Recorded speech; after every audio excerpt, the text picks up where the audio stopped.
I'm Dr. Virginia King, Director and Chief Medical Officer for the Marion County Health Department, and I'm going to be the moderator for this exciting program this evening, looking at the dangers of lead in homes and water during the outbreak of the COVID-19.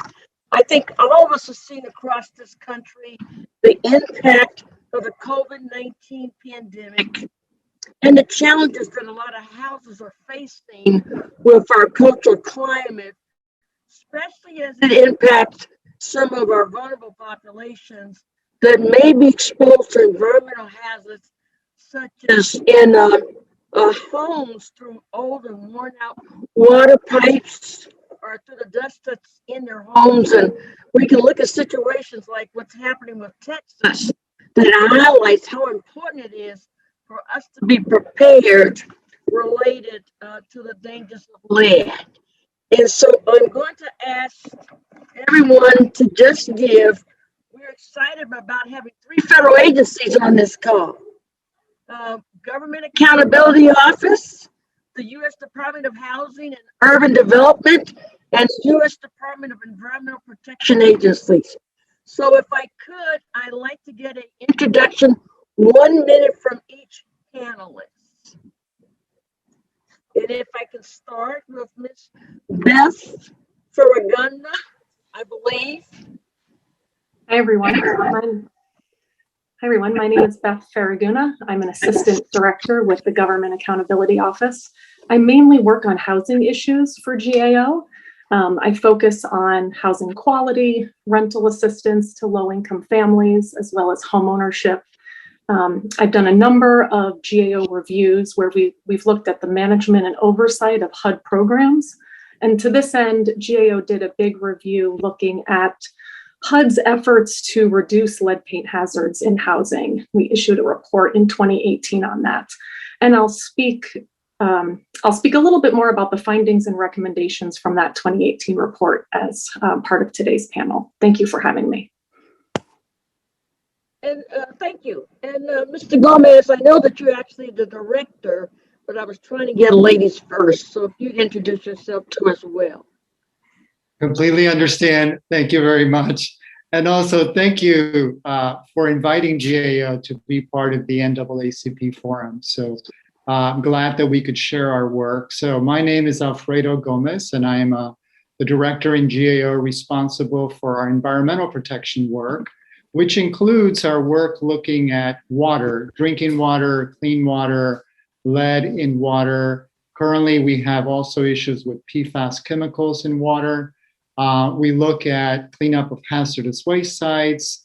We're looking also at issues dealing with environmental justice and climate change. So as you can imagine, all the environmental issues that the Environmental Protection Agency and other agencies are dealing with, we are there and we are looking at them.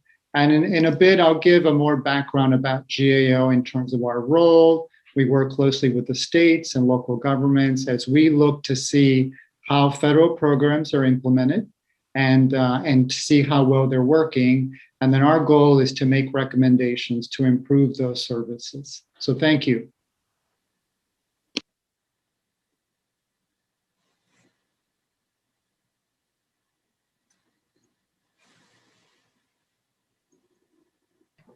I'm sorry. Dr. Kane, you're on mute. I'm just not right. So we have another outstanding member of your team, another assistant director, Miss Diane, was it Rains? Yes, that's right. Who I'd like to have you introduce yourself. Thank you. Thank you so much. I'm delighted to be here. Thanks for including GAO. As Ms. Kane said, I'm Diane Rains. I'm an assistant director in GAO's Natural Resources and Environment Group. My portfolio covers water, primarily drinking water issues, toxic chemicals, children's health, environmental health, and the associated issues in all of those areas. As Alfredo said, our goal is to try to improve government operations, and we will cover a number of our reports today that have focused in on lead in drinking water and lead in paint. I look forward to the forum today. Thank you so much. And then I think our next speaker will look at the Officer of Lead Hazard Control and Healthy Homes from the U.S. Department of Housing and Urban. And so if I believe Mr. Haber. Thank you, Dr. Kane. Yes, my name is Bruce Haber. I'm the Director of the Program and Regulatory Support Division within the Office of Lead Hazard Control and Healthy Homes. It's a small division, and our responsibility is to oversee activities under the Lead Safe Housing Rule, which is a HUD rule for assisted properties, as well as working jointly with the US EPA on enforcement and evaluation of the federal lead disclosure rule. Thank you for inviting us today. Thank you. And then the next person is it Mr. Paul Diegleman? Yes, ma'am. Thank you, Dr. Kane. My name is Paul Diegleman. I am the Healthy Homes representative for the Office of Lead Hazard Control and Healthy Homes, responsible for Regions 5 and Region 6. I've been working with the state of Indiana since about 2002. First time I came out there, I was working with then Field Office Director John Hall, who's one of my favorite people on the planet. And now we're working closely with Field Office Director Kim Wise in trying to create more business in the state through our grant program, but also through many of our other programs as well. So thank you for inviting us. And then we'll move on to the next Deputy Assistant Administrator for Land and Emergency Management, Mr. Carlton Waterhouse. Thank you so much, Dr. Kane. My name is Carlton Waterhouse, and I am the Deputy Assistant Administrator for the Office of Land and Emergency Management, as you've mentioned. And our general responsibilities in our office is to oversee quite a few programs.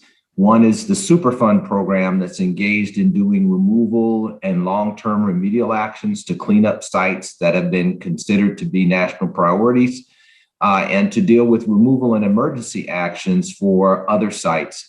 We also oversee a Brownfields program, or the Brownfields Redevelopment Program and Land Revitalization, that provides millions of dollars every year in grants to local governments, to municipalities, to nonprofit organizations, and others to undergo site assessments, site cleanups, as well as to do job training for people who live where brownfields are located and are looking to get skills development work that will enable them to get into the workforce doing cleanup.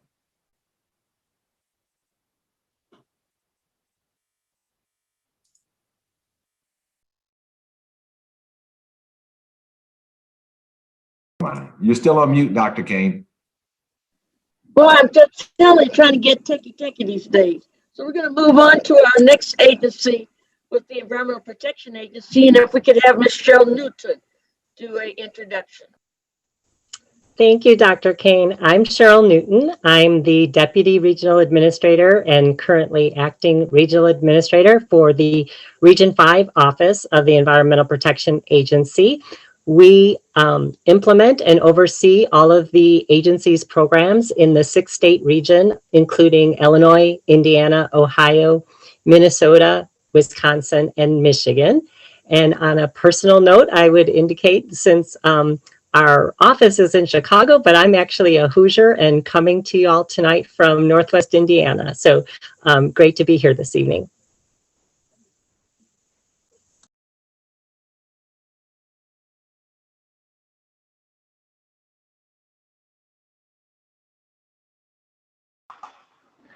Still on, you're on mute. Right, sorry.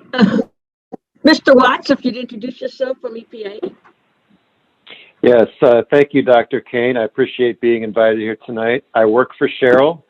I direct the Tribal and Multimedia Programs Office, where we serve 35 tribes and conduct environmental reviews. Especially relevant to my participation tonight as I manage a group of community support programs, including environmental justice and children's health, where we focus on supporting access to EPA programs and collaborative problem solving to support healthy communities.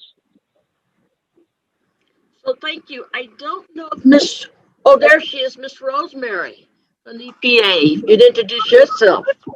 Thank you so much, Dr. Kane, and thank you for NAACP and others for having me here. Really excited about this conversation today.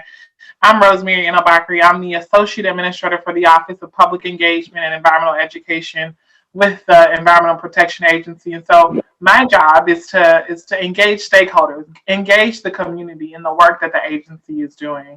I'm really excited that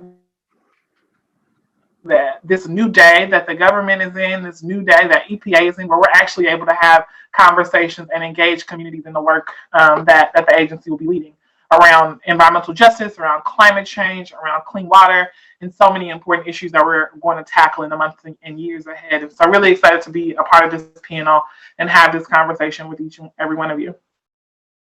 So let me just thank all of you, especially on behalf of our sponsors, the NAACP, the IUPUI Arts and Humanities Institute, the Hoosier Environmental Council, celebrating 37 years in New America, for putting on this program. And so just delighted.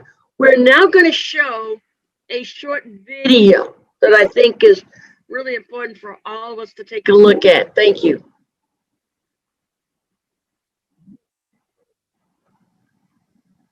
It is not the quantity of water, but the quality of it that's a problem in Newark, New Jersey.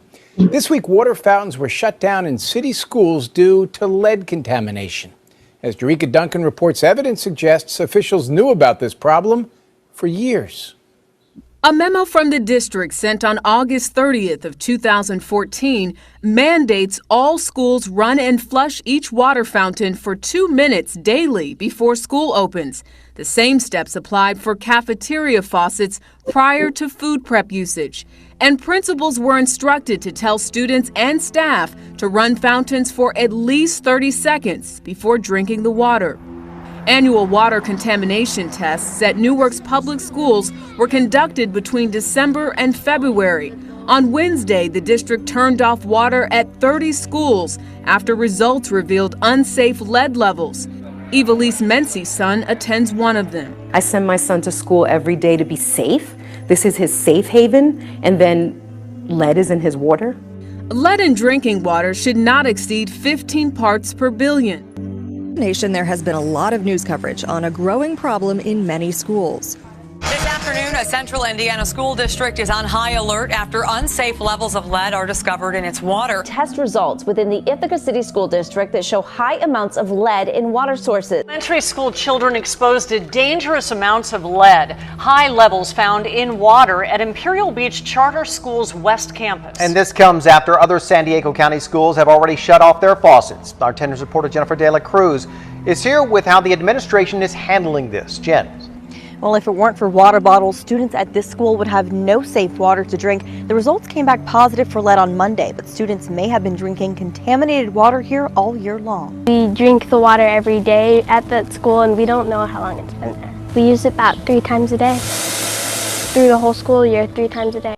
When in the hallways, I see lines to the water fountain. But the same lead water running through the fountains is also found in the bathroom sink. I don't like washing my hands, but I have to because either way you'll get sick. So how does lead get into school drinking water? Many school buildings in the U.S. are old and were built when lead pipes, solder, or fixtures were allowed to be used. When water's in contact with those materials for extended periods of time, over weekends and holidays for example, the toxin can leach into it. Water can also become contaminated if small particles containing lead break off. Lead is a toxin. It's a poison. It destroys brain cells. You do not want your child's brain cells to be destroyed. No amount is okay for your child. In speech class, we do some activities with our speech, and that it helps me to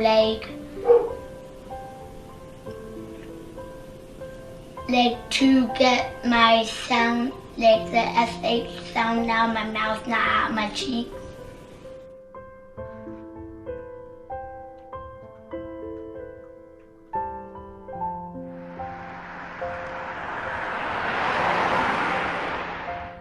The windows, this is new, but they've been replaced. But had they not been replaced, moving the window up and down causes friction, which would bring in the lead paint.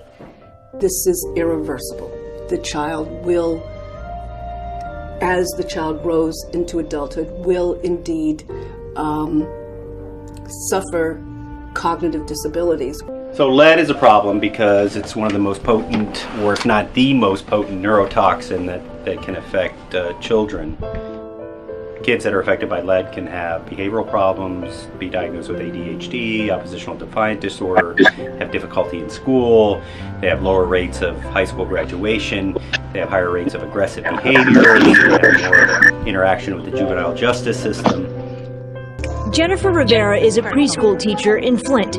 She describes her 4-year-olds as low-income, high-risk. Thank you for my family. Well, it breaks my heart because they already have a struggle. Everything is a struggle for them already. What do we do with this? Now she watches closely every day for signs of lead poisoning. I've noticed the speech, the articulation, and I've noticed behaviors of anger. Right now, Flint is getting a lot of attention. Right now, these kids are getting a lot of attention. But this is the insidious part about lead exposure. The symptoms may not show in the weeks to come or even the months to come. It could take years. And every single one of these children will have to be tracked their entire childhoods.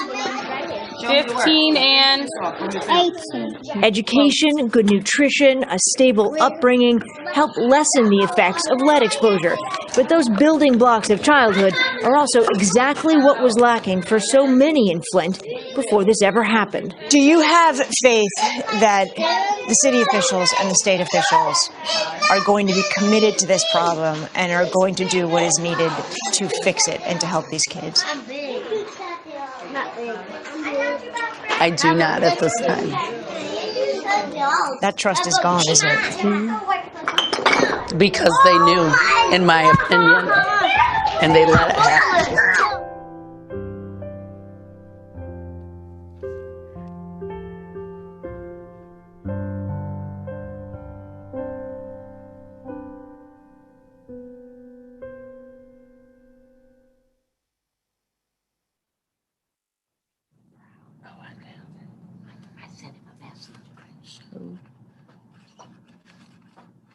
Thank you.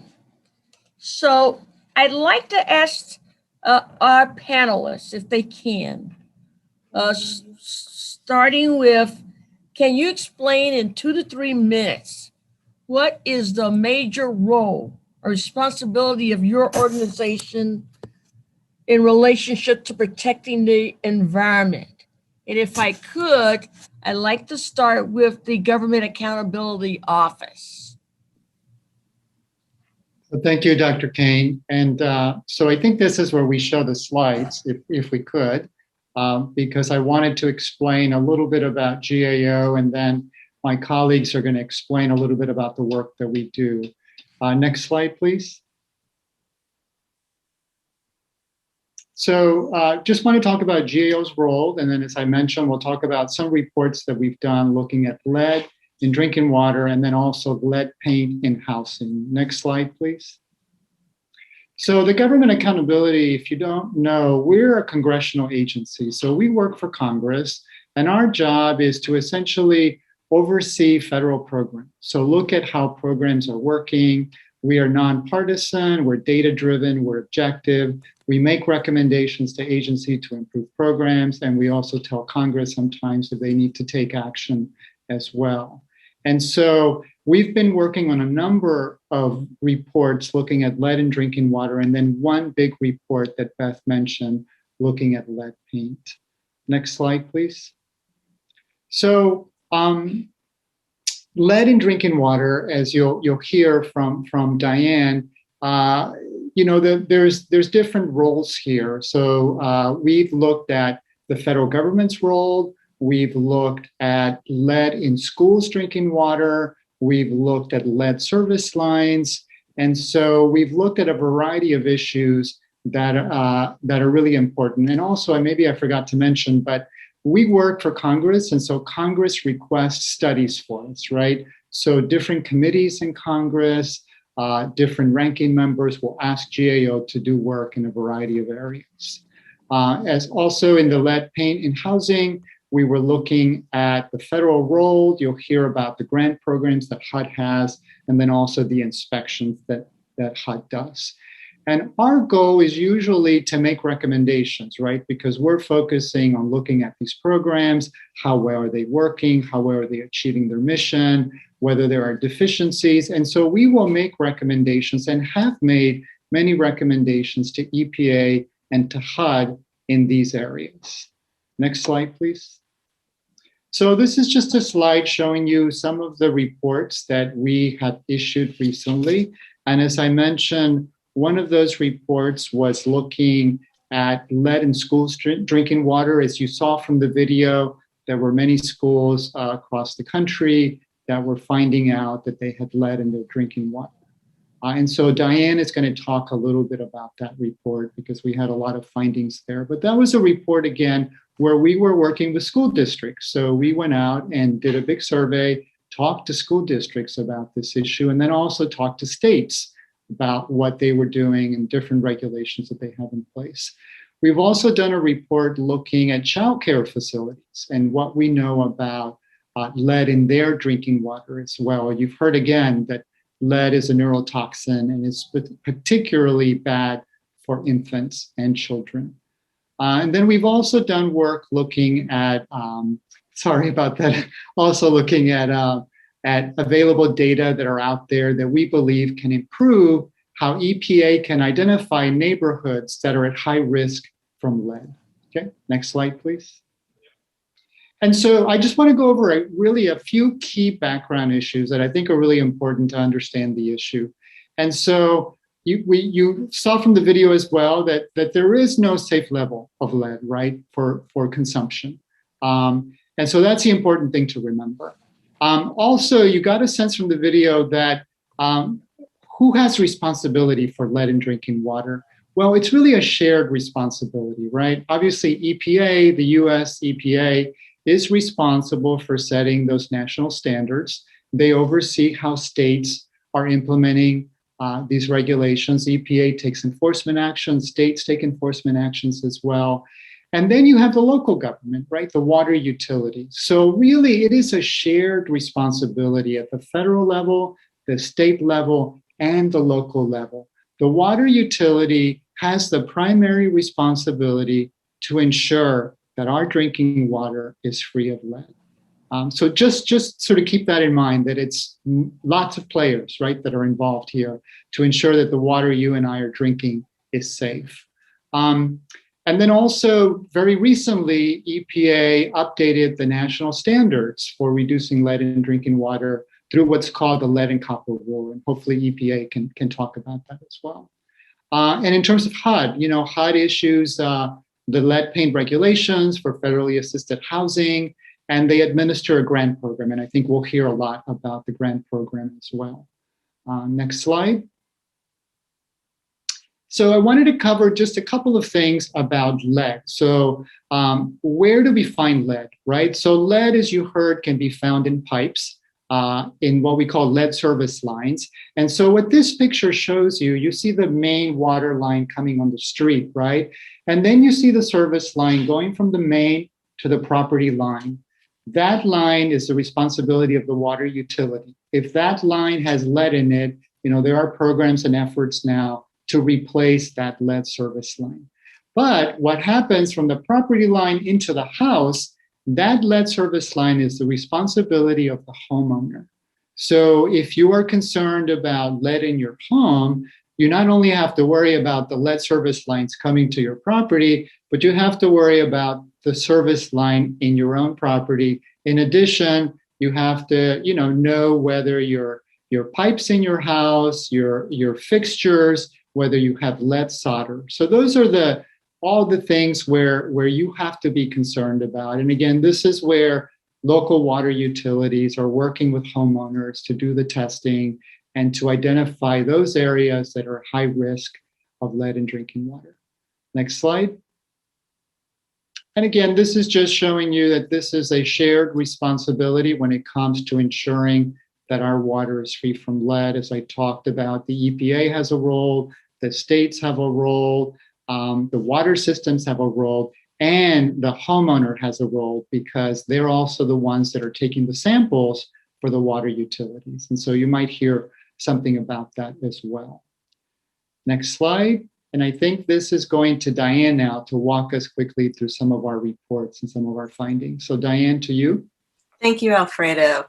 I'm going to talk about 3 reports we did focused on lead in drinking water. I'll give you a few key findings and talk about some of the related recommendations.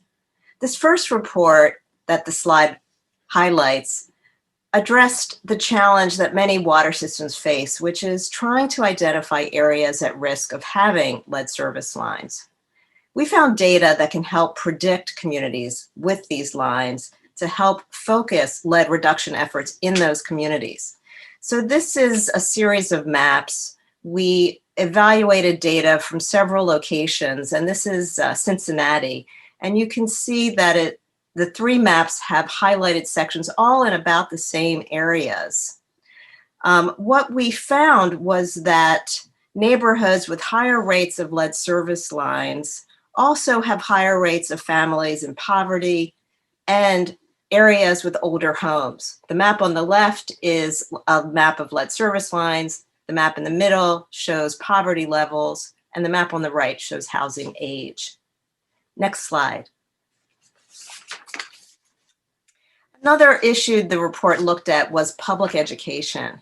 And everyone gets information from their local water system in what's called a consumer confidence report on an annual basis. Many water systems also provide additional information about lead, and this is a couple of examples of that. The flyer on the left is from Massachusetts. The flyer on the right is from Denver. I just wanted to point out a few key facets included here. On the flyer on the left are suggestions for how to reduce lead exposure, doing things like flushing your tap, using only cold water for cooking, and removing and cleaning the aerators in your faucets regularly. The flyer on the right identifies some of the locations where you can find lead, just as Alfredo mentioned previously. Next slide. A related recommendation, a couple of recommendations we had in this report were encouraging EPA to develop guidance for water systems on how to identify the locations of sites at high risk of having lead service lines. And the guidance hadn't been updated since 1991, and we think using the kind of data that we discussed could really help. Next slide, please. Another report we worked on focused on lead testing in schools. We reviewed the extent to which school districts were testing for, finding, and cleaning up lead. And this is a picture of the locations where you can commonly find lead in a school, faucets in laboratories, in bathrooms, in kitchens, such things as ice machines and coffee makers too. Next slide, please. Here's some of the data that resulted from our national survey of school districts. We found an estimated 43% of school districts tested for lead, but 41% did not. And of those that tested, an estimated 37% found elevated levels. Next slide, please. This map shows by district area the amount of testing taking place in different regions of the country. And you can see in the Midwest region, where Indiana is located, about 40% of school districts tested for lead, and about 30% found elevated levels. There's a range, as you can see, and you might note that in the Northeast, about 86% of school districts tested for lead, while only about 20% tested in the South. Next slide, please. And here we show some more data from the survey we did. This is showing the kind of steps schools were taking to reduce or eliminate lead. For example, an estimated 71% said they replaced water fountains, 63% took water fountains out of service without replacing them, and 62% flushed the school's water system. And many schools did multiple efforts such as these. Next slide, please. And here we focus on our recommendations. We encourage the EPA to update its guidance to schools, and they did just that. In fact, you can go to EPA's website now and pull up a document called the 3 T's, training, testing, and taking action.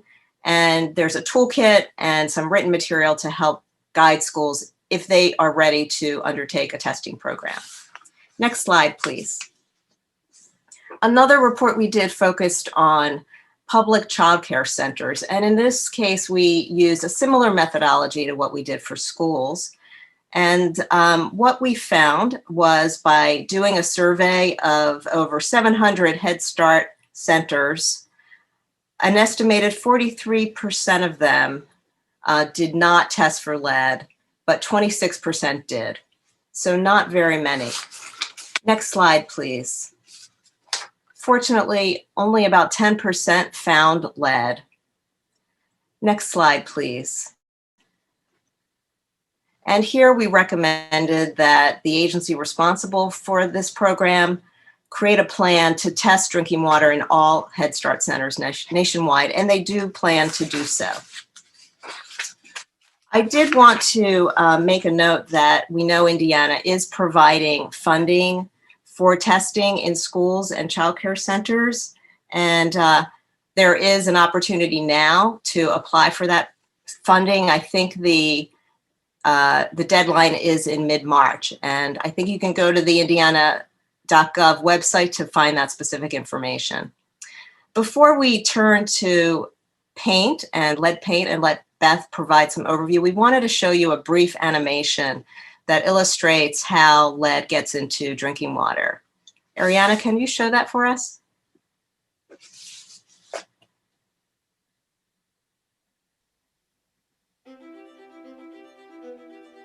When you hear news about lead in drinking water, you may wonder how that happens and whether you're at risk. Is there anything you can do to reduce your risk?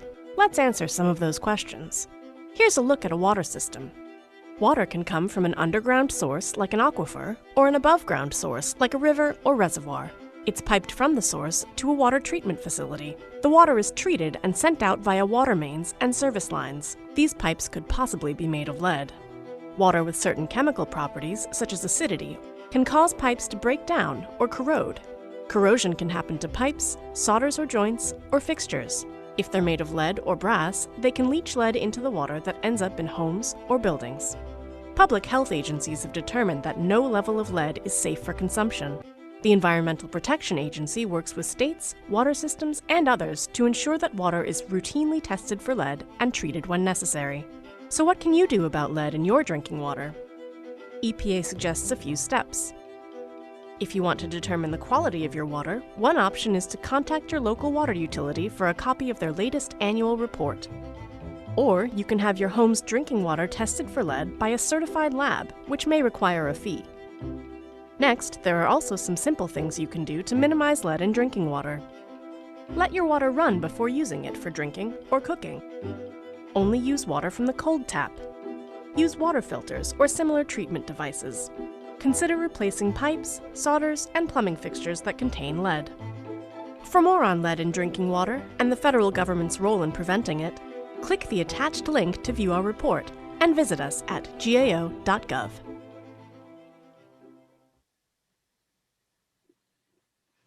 Thank you. And I'm going to turn it to Beth now, who can talk about our work related to lead and paint. Sure. Hi, everyone. And so in the video that we all watched, we saw a lot about lead in drinking water. There was one little clip about lead paint in housing. And Ariana, if we could go to the next slide, please. But I do just want to mention that lead paint hazards in housing is the most common source of lead exposure for children. And so the hazards can be found in dust as well as paint chips, as you'll see on the slide there. The video got a little bit into this, but the reason why children are at increased exposure One is because of their behaviors. They often crawl on the floor or they put non-food items like paint chips into their mouths. But more importantly, it's because of what they noted in the video, that children's brain and nervous system is still developing, and the lead has a greater impact on their health. And so next slide. And so just to remind folks, the US banned lead-containing paint used in housing in 1978. And so generally speaking, houses that were built before 1978 are at risk for lead paint hazards, and post-78 are not. The further back in time you go, there's greater risk for lead paint. And what I mean by that is houses in the US that were built in the 1940s and 50s, they're much more likely to contain lead paint than houses that were built in the 1970s. The reason why is that the paint manufacturers were already starting to phase lead out of the paint as you move towards the 1970s. And this slide is just showing a couple of examples of exterior lead paint that's chipping and peeling. Next slide. And then we have a couple of examples here of interior lead paint. And so again, the lead was used in both exterior and interior paint. So the hazards can be inside of people's homes as well. Again, the slide just showing some chipped and peeling deteriorated lead paint. Next slide. And so the only way to really know whether or not the paint in a home contains lead is to have a lead evaluation. And so in Indiana, there are certified professionals that can come out to people's homes or apartments and test the paint. This slide is just showing some of the tools that these lead professionals use when they do come out to conduct a lead evaluation. And we could go to the next slide. And so as we mentioned before, in 2018, GAO issued a report on lead paint and housing. One of our key findings from that report was that HUD needed to strengthen their processes for identifying high-risk areas in the US for lead paint hazards. And so what GAO did was we did a national level analysis using county level data. And so what you're looking at here is a screenshot from an interactive map that you can find on our website. And so on the interactive map, you can actually click and zoom in on Indiana and on all the counties within Indiana. And for those viewers in other states, you can do this for any state, actually. So it is an interactive map, though, and all of the data is available as well. You can download the data that GAO used, because I mentioned we use county level data. And what we did was we looked at two main factors that impact lead hazard risk. So the first is the age of the housing stock, and the second is the poverty level in the county. And then we identified whether or not the counties were at higher risk or not. On the screen that you're looking at, the blue dots are the HUD lead grants that are going out to state and local communities. And so you'll see a lot of HUD's grants are going to New England as well as the Rust Belt states. Indiana at the time did have one HUD lead grant going to the state government. And we could go to the next slide. And so here, this is just a static version of that same map. I wanted to just provide a little bit more information about Indiana. And again, you can zoom in if you go to the interactive map yourself. And so in Indiana, there were a couple of counties that hit both of the indicators, so having both old housing and high poverty. And that is dark blue on this map that you're looking at. There are more counties in Indiana that have old housing. And so that is the light blue shade. The gray on this map is poverty only. And so in Indiana, there are a couple of counties with poverty only. And then also there are some counties in Indiana that did not have either of these indicators, and that's white on this map. So if you can see a couple of the counties. So that means that it doesn't mean that there's no lead paint risk in those counties, but it means that it would be less likely.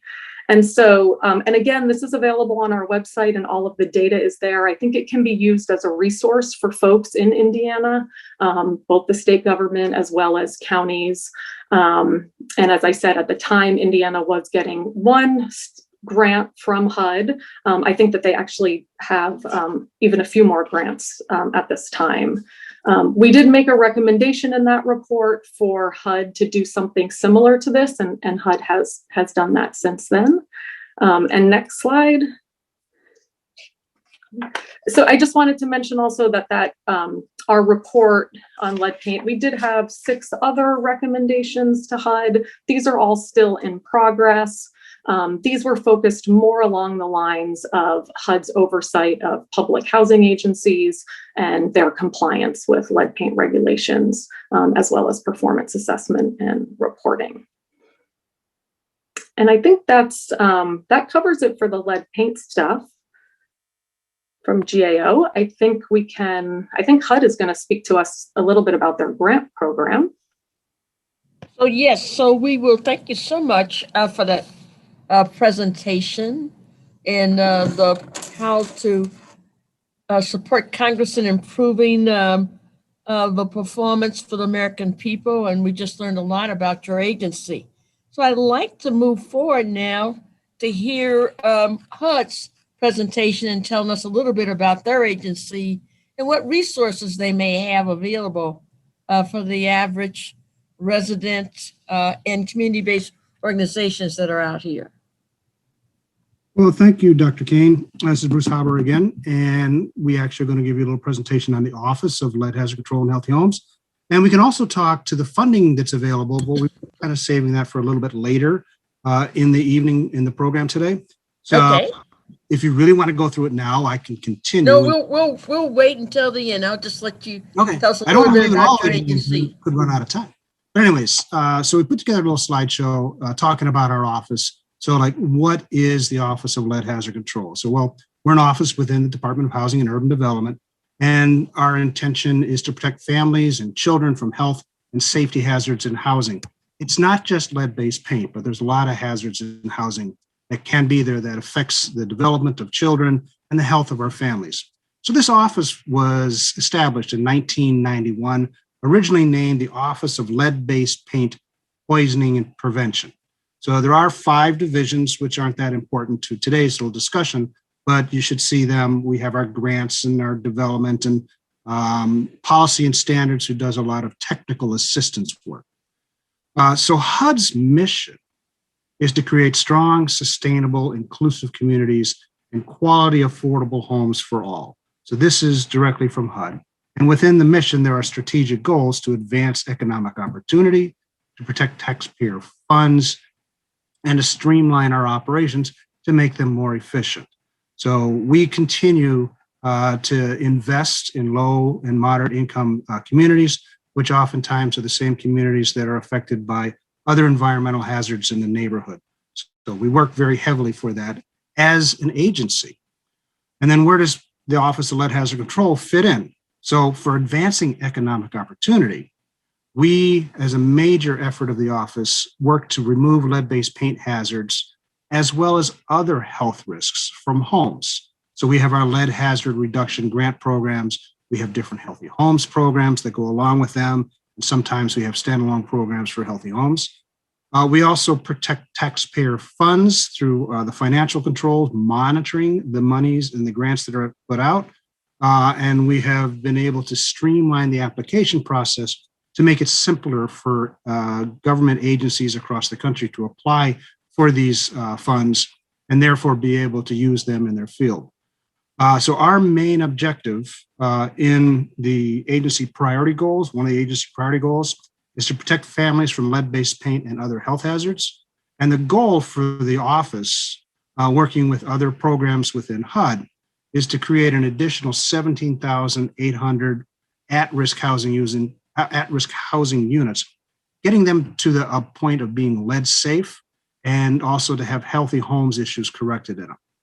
And so for the streamlining of operations, Beth from GAO mentioned it, the mapping, determining what areas of the country have the greatest need because of the age of housing, because the prevalence of environmental hazards, income, lower income housing tends to be in a little bit poorer quality. And then also we try to look and map out where we actually know that there are lead exposed children. So our mission within the office itself is to help children and other vulnerable populations in low-income households reach their full potential by making their homes safe and healthy. And the vision, of course, is to lead the nation to a future where housing is both affordable and designed, constructed, and here's really one of the big parts that's very important, rehabilitated and maintained in a manner that supports the health and safety of the occupants. So we are building and continuing to build a national framework. We're doing healthy housing research and supporting that with universities and others. We're mainstreaming the healthy homes approach so it becomes part of the regular maintenance and care of housing. We're pushing that and supporting that within HUD and also using our network of stakeholders across the country to try to get that into the rest of the communities that are not assisted by HUD. And then also we're trying to enable communities to create and sustain the healthy homes.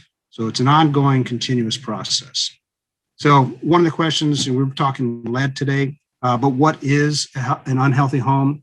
The standard hazards, we're talking about lead, but there's also things like pests, cockroaches, and bed bugs, carbon monoxide, mold and moisture conditions from flooding or leaking pipes or leaking roofs, radiation such as radon and asbestos in our houses. And then sometimes you have, housing conditions such as, poor security and other stuff. And these have health effects such as, and we were talking earlier today, GAO was talking about the effects of lead exposure, particularly on children with reduced IQ and behavioral problems, learning disabilities. Some of these other health conditions cause asthma or aggravate asthma. Cockroaches are a strong trigger for asthma. Radiation, radon, is the second leading cause of lung cancer. EPA estimated it's like 21,000 cases a year. So these are all conditions that cost the individual, and they're also a cost to society. And we have some ideas listed here, such as school absenteeism, academic failure, criminal records and problems with that, and then the cost to society, the healthcare, the extra hospitalization, special education, and juvenile and criminal justice. So these are some of the issues that we deal with as an office, and we work nationally to try to address them. So basically, what is our office doing now? We are providing grants to produce lead-safe units and healthy housing units. We provide money for technical studies, such as research grants, and we provide and monitor the funding to grantees to figure out better ways and methods, cost-effective, to improve health benefits. We also do the enforcement of the lead-based paint disclosure rule jointly with the US EPA and with the HUD program offices on compliance with the lead-safe housing rule. That's a major effort of what myself and Paul Diegleman, who is on the call today, work on. And then we also develop and promote healthy homes guidance and performance criteria. We have a lot of information that's been developed for responding to disasters and floods. We've worked with EPA and CDC and others to put together a lot of outreach materials that are designed to go to homeowners, to tenants, stakeholders, assisted and unassisted, in order to make the housing, so people can make their housing lead safe and also healthy to live in. So that is the end of what I had for here. And if you wanted to go on, and I would like to actually hold that off for a few minutes, we could talk about the grant funding, but we did have an idea here. Bruce, we'll hold off about the grant funding just a little bit later in the program. Okay, Dr. Kane, thank you. Thank you very much. Now, if we could have the Environmental Protection Agency give us a little idea about their organization and major responsibility features that they utilize to protect our environment. Absolutely. And I know we're running a little bit behind on time, so I'll be somewhat brief and also allow some of my other colleagues to join in and provide input here. But, EPA's mission is essentially focused on protecting public health and the environment. Over the last few years, we have gotten away from that. We've gotten away from grounding the work that we as an agency do in science. And so I'm really excited to say that science is back at the agency, and that we want to make sure that everything that we do from an agency perspective is grounded in science, and not just for science's sake, but in order to protect human health. And so a lot of the work that we're doing right now is really focused on climate change, ensuring that we're leaning in on environmental justice. Drinking water is an extremely important tool for us to be able to look at and examine and figure out how to make it better. One of the big things that I'm here to talk about is stakeholder engagement. I think both GAO and HUD kind of gave you some broad strokes on lead and talked really in-depthly about it. But I want to talk about the engagement piece here because I think it's really important that we lift up the need to hear from communities. Because folks are on the ground dealing with these issues every day. And it's easy to sit in DC and make a decision for other people. But we want to work alongside of people in order to be able to address legacy pollution that's been happening in communities across the country. And so stakeholder engagement is really important and really critical for us at the Environmental Protection Agency. We don't have an EPA administrator right now, but hopefully we will have one soon. And Michael Regan had his hearing a few weeks ago and talked about the importance of stakeholder engagement and hearing from the community and working with the community all across the board, urban communities, environmental justice communities, rural communities. We want to talk to everybody because we want to know what is affecting your community and how can we work together to address some of these really important key issues in order to make sure that we are actually protecting public health. So getting the agency back to its core mission has been a thrill for me. I started, a month ago? I think Carlton and I started a month ago, and I think we're just excited about the work that's ahead because what a time we're in. We have a president who has centered equity and justice at the core of his platform. And so we're just really excited to do this work and again, hear from the community and really lean in and work together on addressing legacy pollution that has been affecting communities for quite some time now. So thank you so much. I'm really excited to dig into this conversation. Thank you so much for all of the remarks about your agencies and some of the activities that you are doing now. So let me just say that on January the 20th, 2021, our President Joe Biden's executive order on protecting public health and the environment and restoring science to tackle the climate crisis. So on screen, it says the White House tells us that it formalizes President Biden's commitment to make environmental justice a part of the mission of every agency, and that this executive order will direct federal agencies to develop programs, policies, and activities to address the disproportionate health, environmental, economic, and climate impacts on disadvantaged communities. So now, in response to this executive order just recently signed by President Biden, I'd like to know, and I'm going to have you answer separately, how does your organization, HUD, and EPA, you're going to answer separately from me, plan to address the disproportionate environmental impact on disadvantaged communities? And give us a little idea about what your timeline is for this. So if you don't mind, I can start with HUD first. Rosemary, since you were, on a good run. So tell me, how are you going to address the disproportionate community?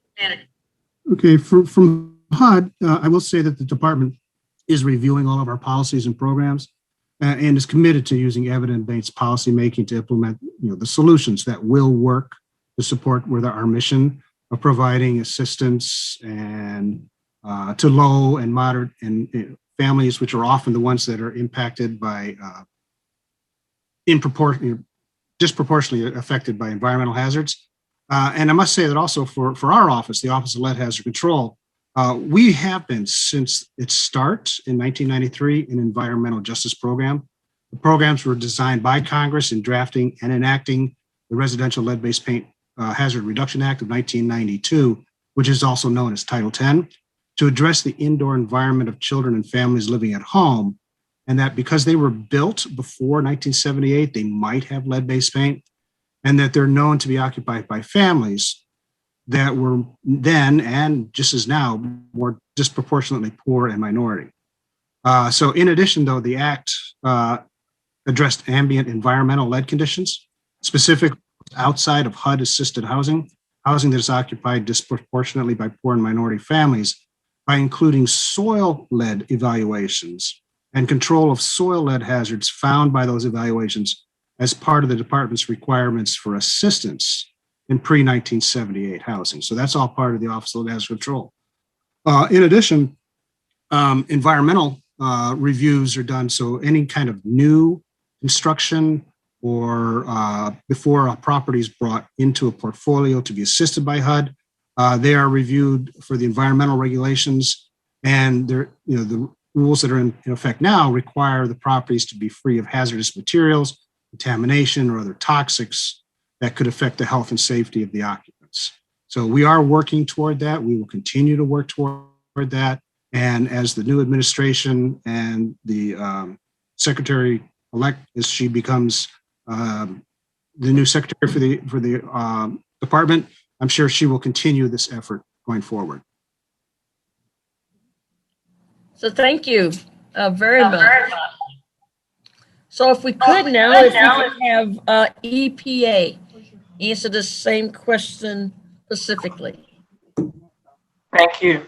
So for EPA, I think the biggest thing that we are excited about is the full government approach to addressing environmental justice. I think that was something that we were excited about and applauded, and I think broadly the environmental justice community also applauded that. The full government approach is going to be necessary for this work. EPA has done environmental justice work for quite some time, but having our sister agencies join in with us to do this work, I think is going to be critical. But based off of the executive orders, there are a few things that EPA we leaned in on. One is the executive order leaned in on the Justice 40 initiative to deliver 40% of relevant federal investments to disadvantaged communities. And so we're currently evaluating what that means and what that looks like from an environmental protection agency perspective. The next thing is creating an environmental justice scorecard and making sure that we are providing tracking our progress towards achieving environmental justice. And then another big thing that the agency is going to be focused on is EJ Screen and utilizing EJ Screen to develop an environmental justice mapping tool that tracks various pollutants that are happening in communities across the country as well. So those are some of the key things that the agency is focused on from the executive orders that were released by President Biden. A couple of things that we're doing currently to really lean into this process is we're holding stakeholder engagement meetings. Our Office of Environmental Justice and is going to be holding monthly meetings with the environmental justice community to give feedback on the things that we should be doing. So really weighing in with the community and with stakeholders is really important. We had a call just last week with over 600 participants. So the enthusiasm is there. People are ready to get to work, and so we're excited to work alongside of them. And then once EPA's administrator comes on board, hopefully soon, Secretary Regan will come on board and be Administrator Regan, hopefully. He has made a commitment, again, to go to all of these communities across the country, to visit these communities and see in real time, see for himself the things that folks are facing so that we can actively come back to DC and address those issues in a very real way. So thank you. So now Mr. Gomez, how do you, in your respective position, monitor these two organizations regarding Biden's executive order? Sure. Thank you, Dr. Kane, for the question. So generally, the way it would happen is the executive order, as we all know, is fairly new, and agencies are going to be taking action. So we would be asked by congressional committees, for example, to look and see what agencies are doing to carry out the executive order. And we've done this kind of work in the past. We've looked at when executive orders have been put in place, for example, by President Obama, where the agencies were required to put together, for example, climate adaptation plans. We looked at a bunch of agencies. We looked at what they were doing, how they were doing it, what their challenges were. So that's how we would be involved, is we would get a request for us to look at, how well EPA, HUD, but other agencies, right, are carrying out that executive order that involves environmental justice. Now, we did, for people here listening, we did do a report looking at the Environmental Justice Working Group during the previous administration. And so we did report out on all of these different agencies that are involved in the working group. EPA is the leader of the working group. And we made 24 recommendations to the agencies to really improve their efforts and their working together and the reports that they do, and really how they each are measuring the progress that they're making. So we may be asked to come back and take another look. So Mr. Gomez, was this the published report in 2018 called the Lead in Housing Report? So the report that we did looking at environmental justice actually is called Environmental Justice. You can just Google GAO and environmental justice, and that report comes out. But it was looking at this working group and looking at how that working group was working, meeting, how they were working with each other, what could be improved. We can actually in the chat include the report number for people to look up.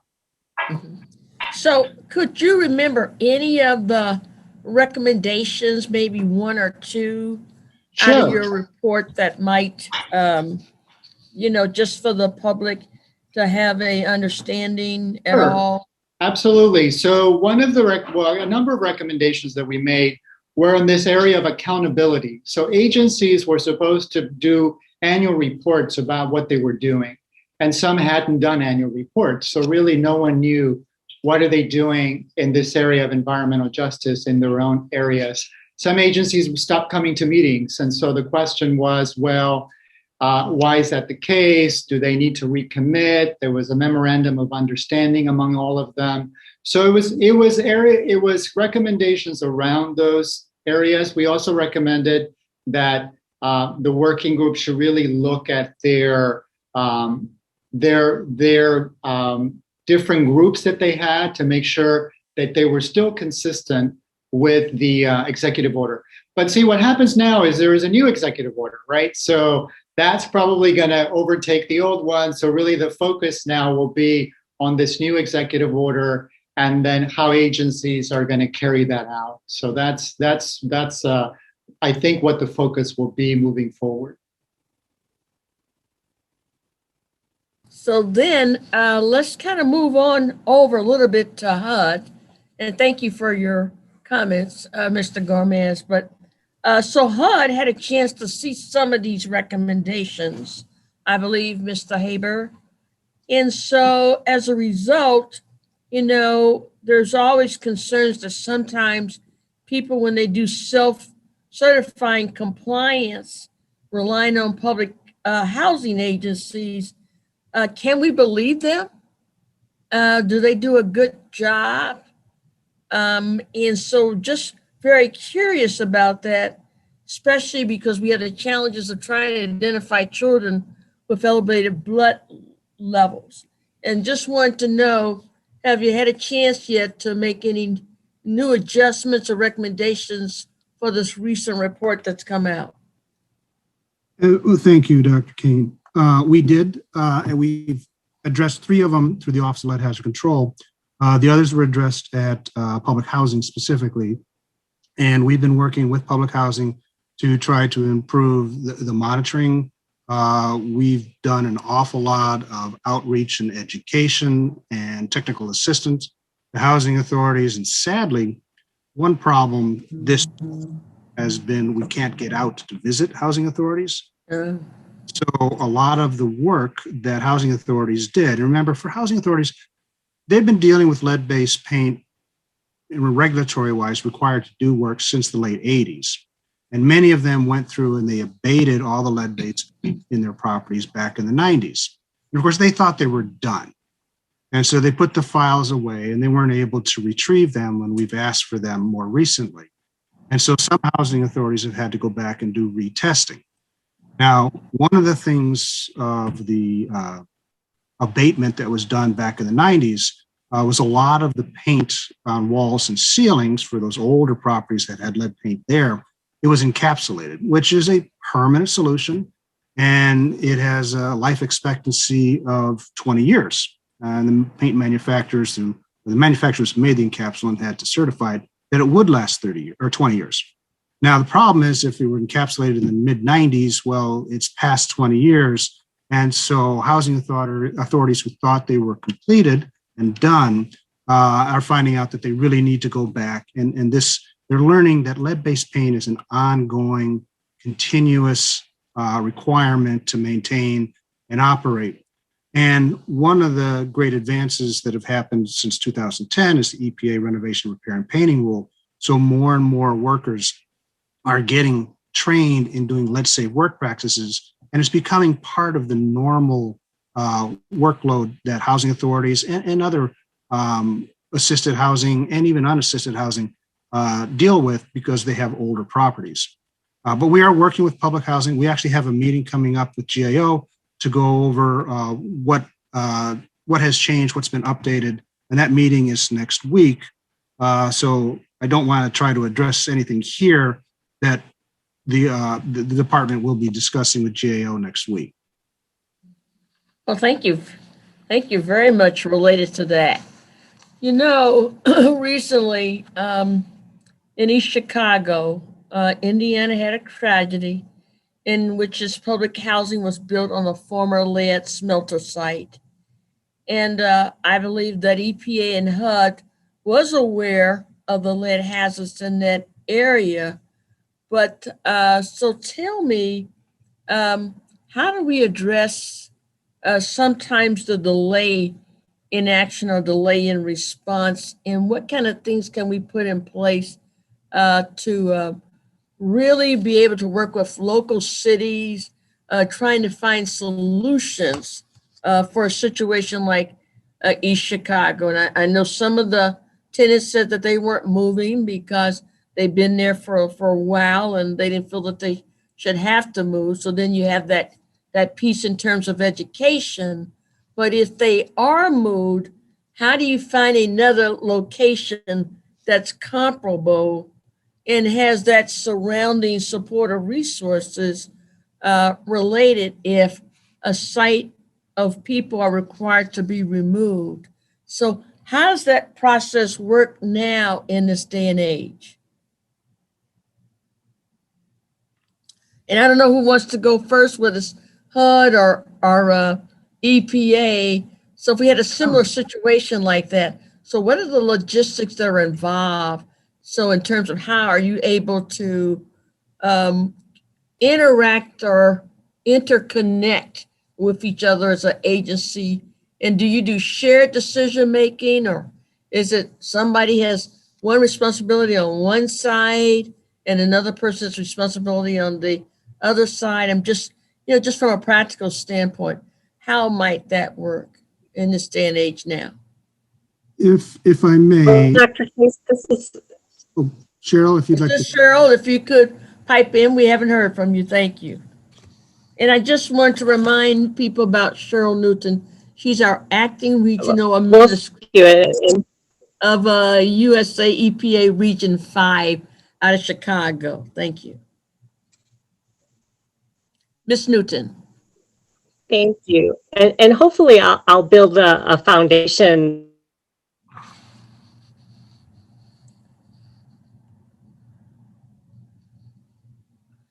So we look like she's frozen just a little bit, and let's see if we can give her a few minutes. So while we're waiting for Ms. Newton, Bruce, you may want to speak up from a HUD standpoint. Yeah, it's in East Chicago was a terrible tragedy, and but I would like to say a couple of things about it because things have changed since then. East Chicago, the West Calumet housing property was built in 1972 before there were national standards for conducting environmental reviews of properties that were being constructed. The site was selected by the city, which is normal because HUD provides the funding, and then the communities make decisions on where they want to situate housing, what type of housing they want to build. And so there was no environmental review done back then.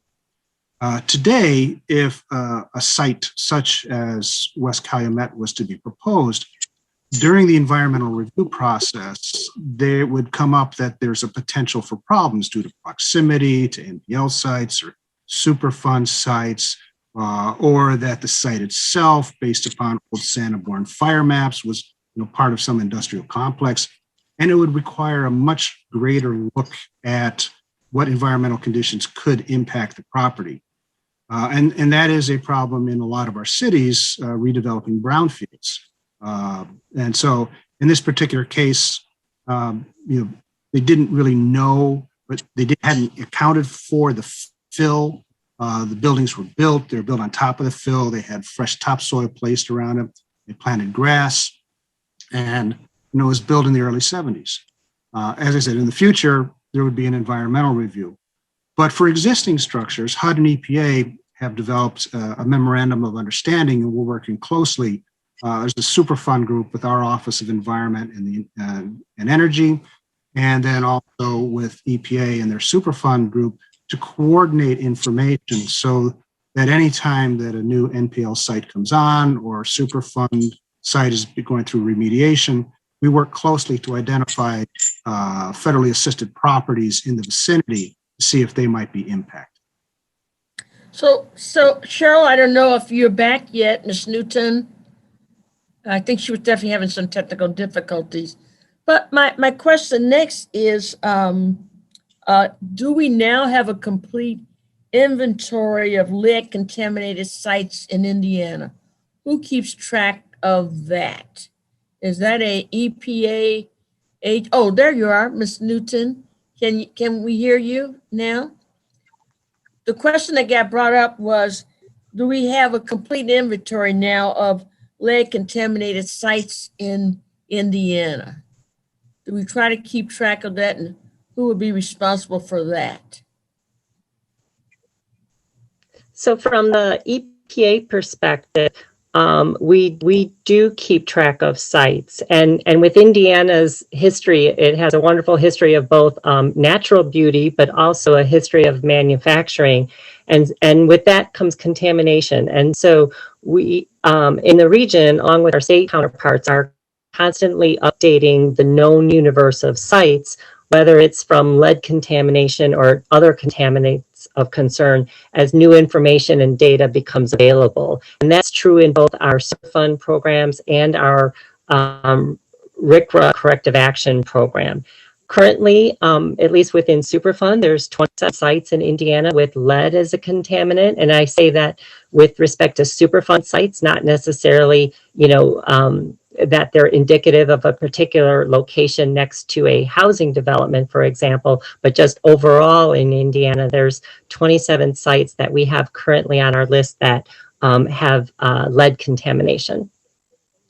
Can you give us a feel for, I don't know if 27 is a lot of contamination sites compared to maybe other states like Ohio or Kentucky, or is it a much lower number of sites compared maybe to some of our surrounding sites, because you have your region, I believe 5.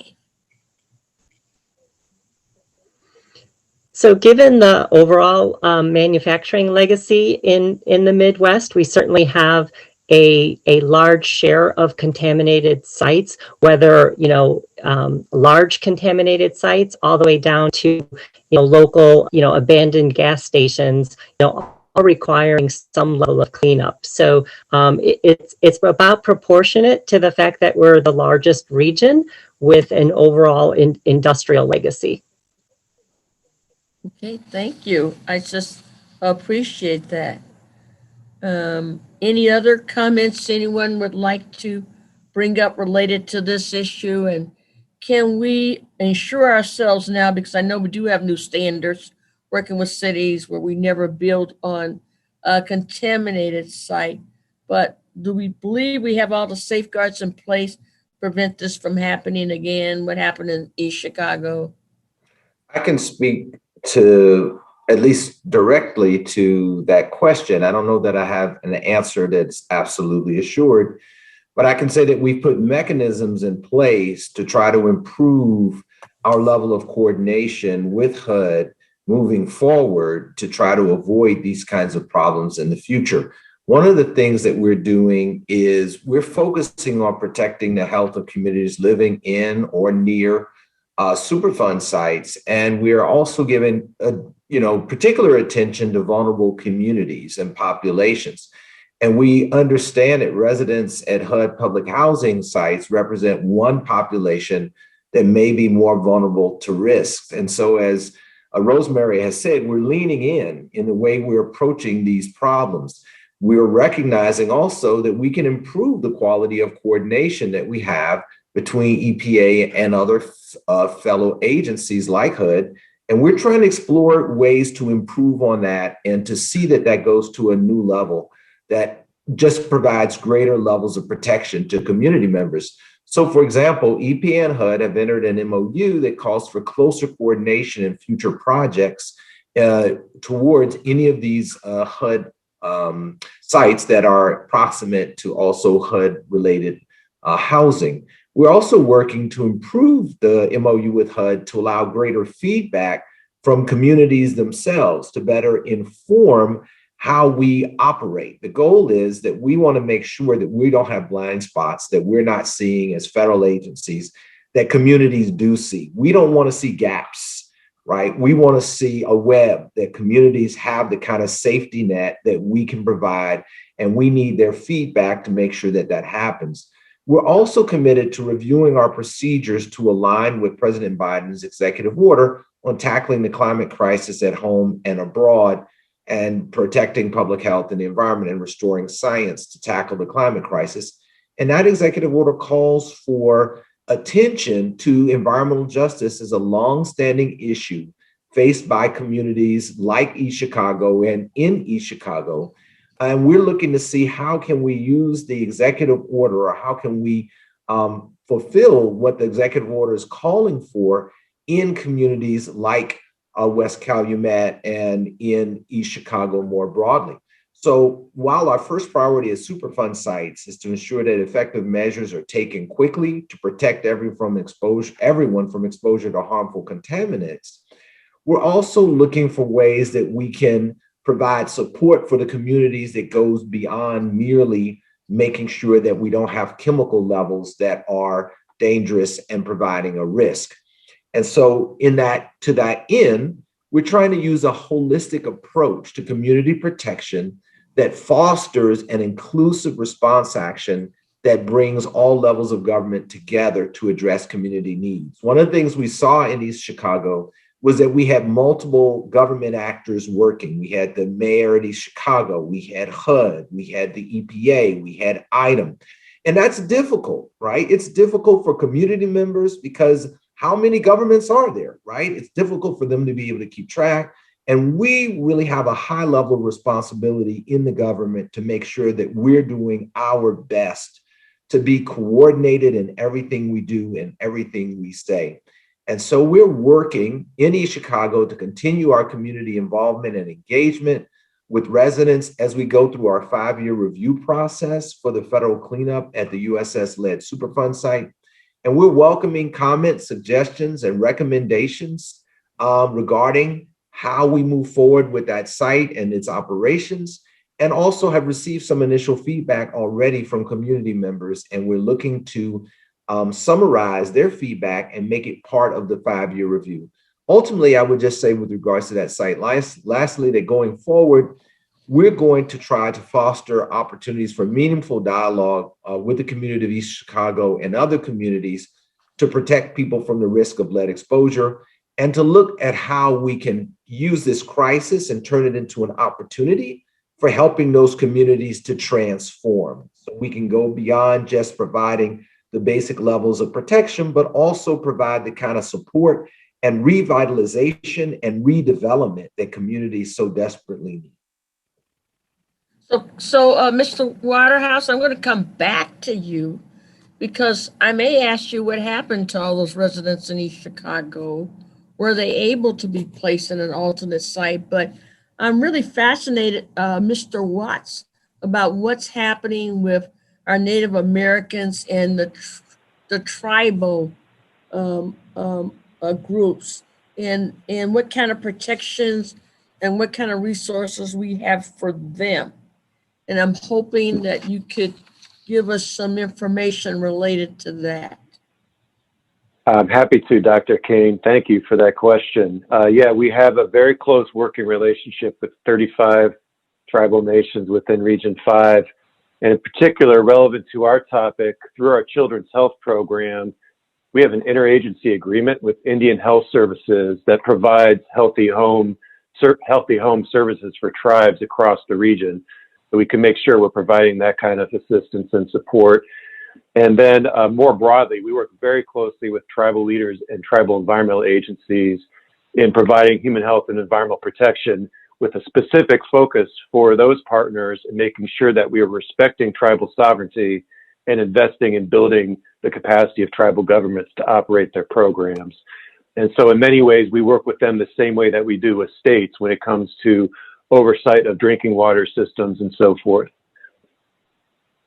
Do they seem to welcome your help, or is there any cultural issues that would prevent them identifying more resources from your agency?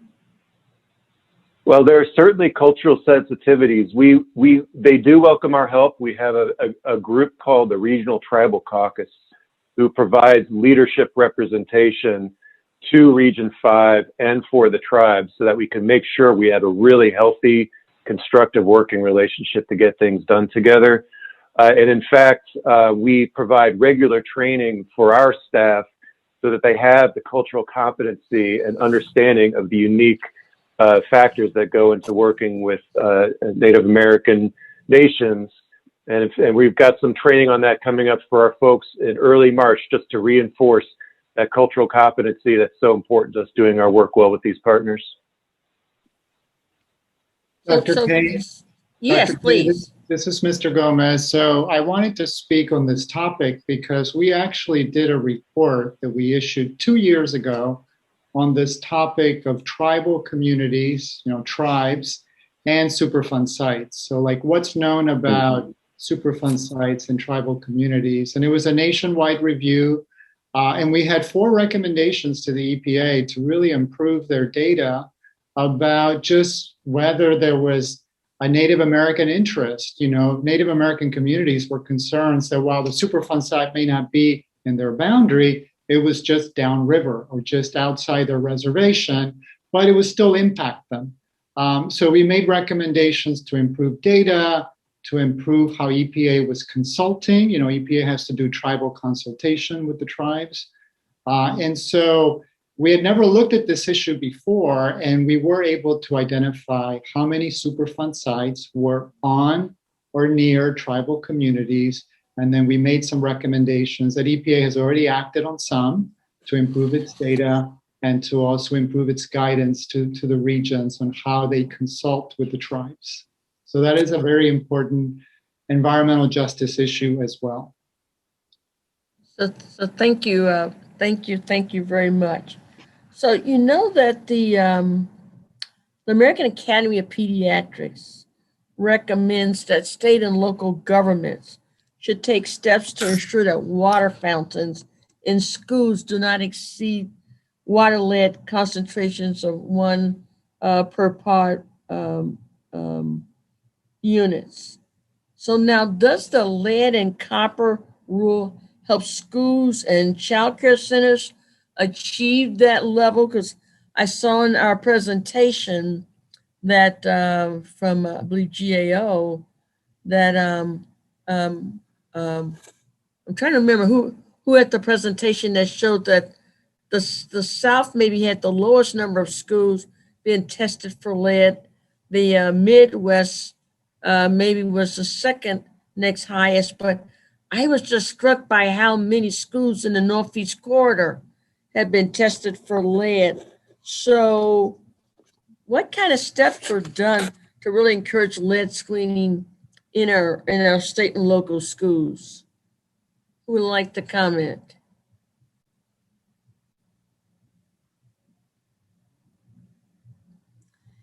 Are there any resources that can help schools and child care centers achieve the levels of lead? I don't know if someone wants to comment about that. I can, Diane Rains from GAO, I can just provide a little bit of background. Probably this is best directed to EPA, but we know that the new lead and copper rule does require testing in child care centers and schools, and there is guidance that EPA has put together that's not only a written manual, but also a toolkit that provides a lot of examples of how to go about planning a testing program in schools. And I think EPA is continuing to gather information and best practices and has offered a number of webinars and other efforts, also in coordination with the Department of Education.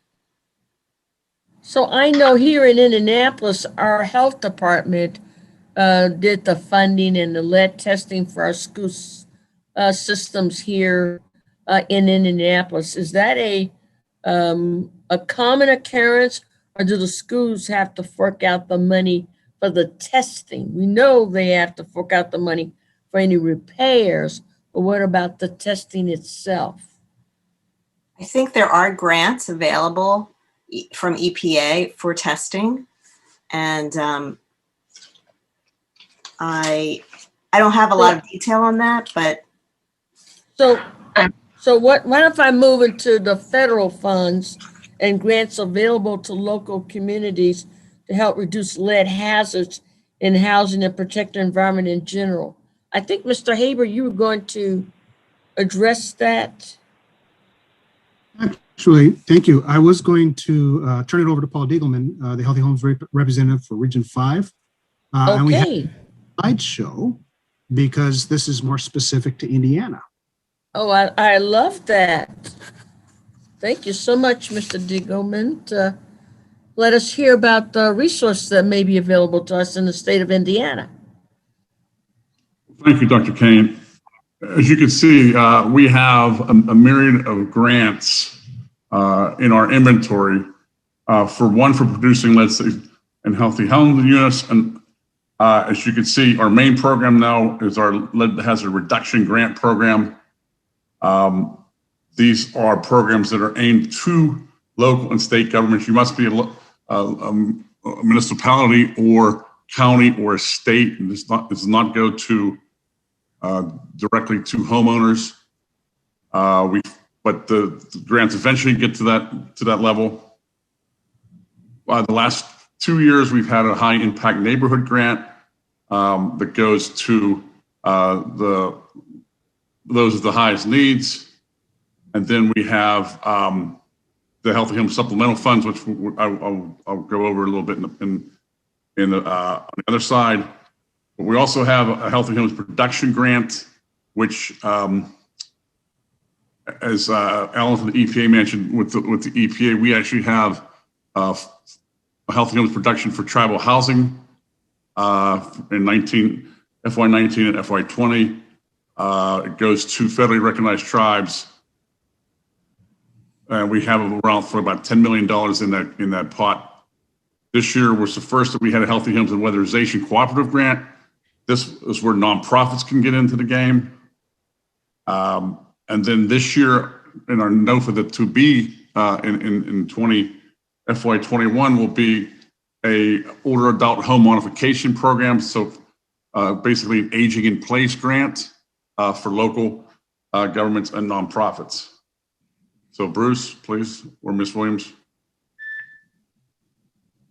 And then we also have a technical studies grant, which has been incredibly successful, mostly aimed at universities. Some nonprofits can handle these research grants, but it's mostly university based. They do technical studies on both healthy homes and lead. They study if things are working or things that could possibly work in the future. We've had some, Purdue's had some, in Indiana, University of Notre Dame's had a few. So the Midwest does an incredibly great job in getting these technical studies. And our notice of funding opportunities, which used to be a notice of funding availability, but now we changed the opportunity. They come out once a year. We are currently working on this year's notice, and I'll show you, please, the next one, what will be on that. Currently, when the GAO did their report in 17, we did have one grant, and that was the state. As you can see, the state grant actually ends next week. And we also have two current grantees in the city of Fort Wayne and South Bend. We have been trying for years to get more applicants out of the state. We work closely with the Indianapolis field office, going back, as I mentioned, in the early 2000s with John Hall, and now with Director Kim Wise and her staff. They do a great job in assisting us in getting the word out to as many cities as possible in Indiana to capture some of these funds. Next one, historically, we've had 26 grants awarded in the state for over $51 million. Now that's not a bad number, but if you look at the rest of Region 5, currently Ohio has more grants currently than anybody in the nation at 13, and Michigan right now is tied for second with Texas at 11. So that's just current grants, not historic. So we have a little bit of work to do in Indiana. So next, please. Now coming up, as you can see, there is a lot of money available. 2018, we had a $136 million notice available funding. This year, we have $512 million with a $360 million appropriation and a possible $152 million carryover. Now that carryover is pretty much COVID related. We ran into kind of a buzzsaw when we were initially going to do the NOFA. That was when the COVID came out, and then a lot of health departments put a lot of the resources, as they should have, to the pandemic, and some of them still were working in that area and have not come back to working on the health and housing. So, and we understand that, but Congress has been good and incredible to us lately in funding our program almost 2.5 times since 2018.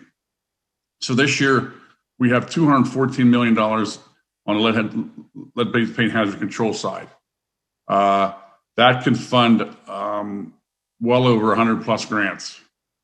And then we have the 97.1 million.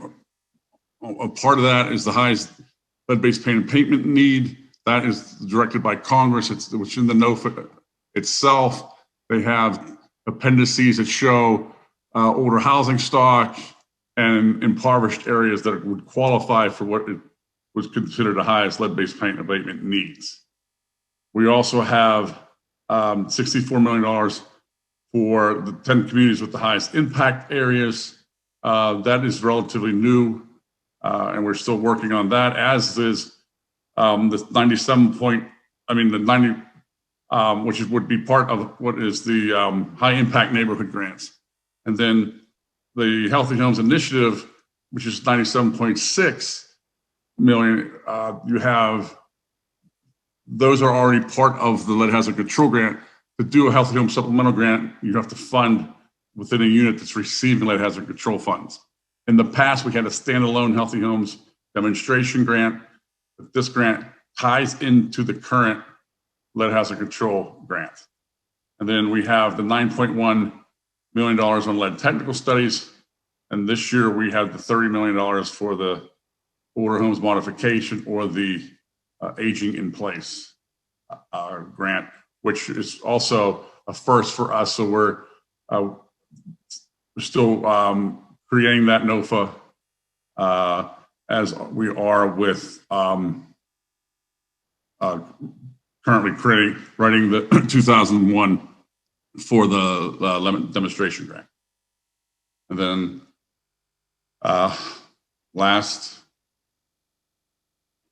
next slide, please, Bruce.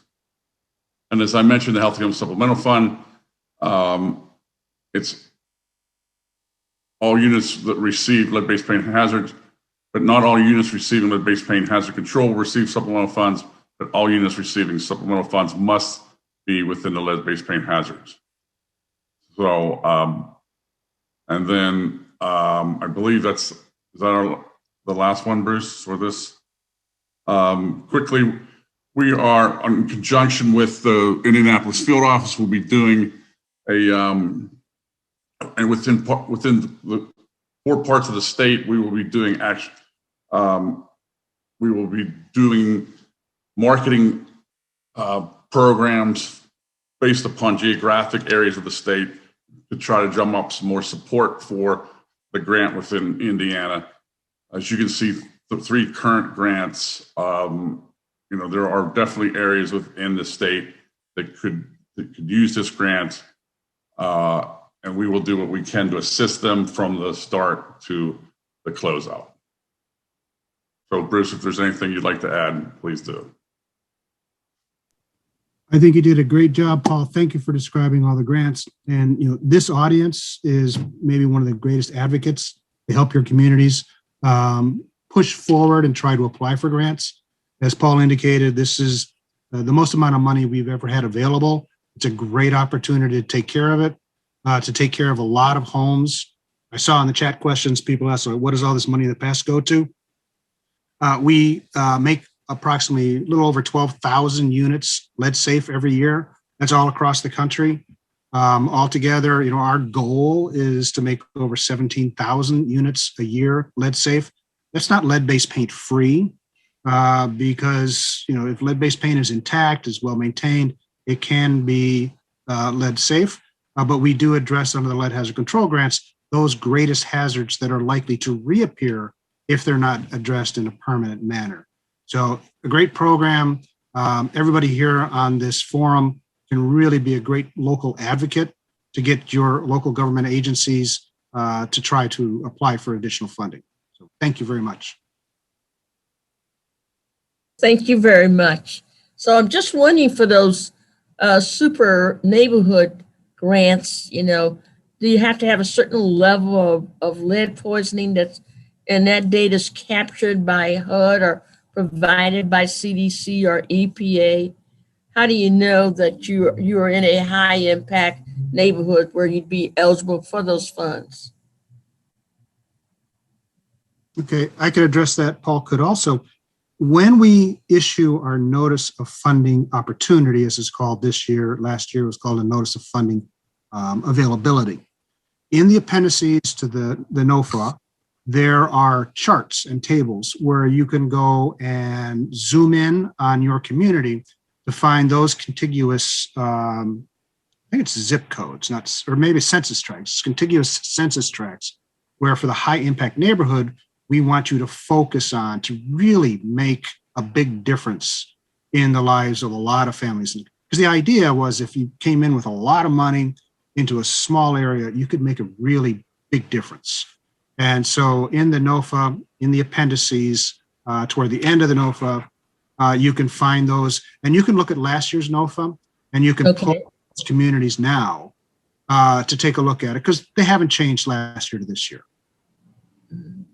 So do we have any opportunities for people in the community or the neighborhoods to undergo some job training so that you're bringing just more than just really trying to work in the community, but you're doing some empowerment with producing jobs there for folks who may need some new skills? And I didn't know. Yes. Yes. Actually, all of our lead hazard control grants have a component that allows training. So the simplest training is the EPA one-day renovation, repair, and painting rule training, and that will make somebody a certified renovator. And so that training can then be used by plumbers or carpenters or other people who do home repairs to do it lead safe it prepares them to do it lead safe in housing built before 1978. Now, the lead hazard control grants also provide for funding for training in the Lead Abatement Standards, which is the EPA or run by the state program. And these for lead abatement workers, which is typically a 3-day class, lead abatement supervisors, which are the people that are in charge of a work crew. And that the training is usually 4 or 5 days, depending on which state you're in. And then I don't know, but it would make sense. There may also be some funding that would be available for the lead inspector risk assessors. That's more of a professional side. You saw that device that GAO showed a picture of. It's about $21,000 to buy one of the XRF, one of the machines that do the testing. Plus, you need to have a radiation safety program, be certified by the state for all kinds of different reasons. So the construction aspect is much more likely.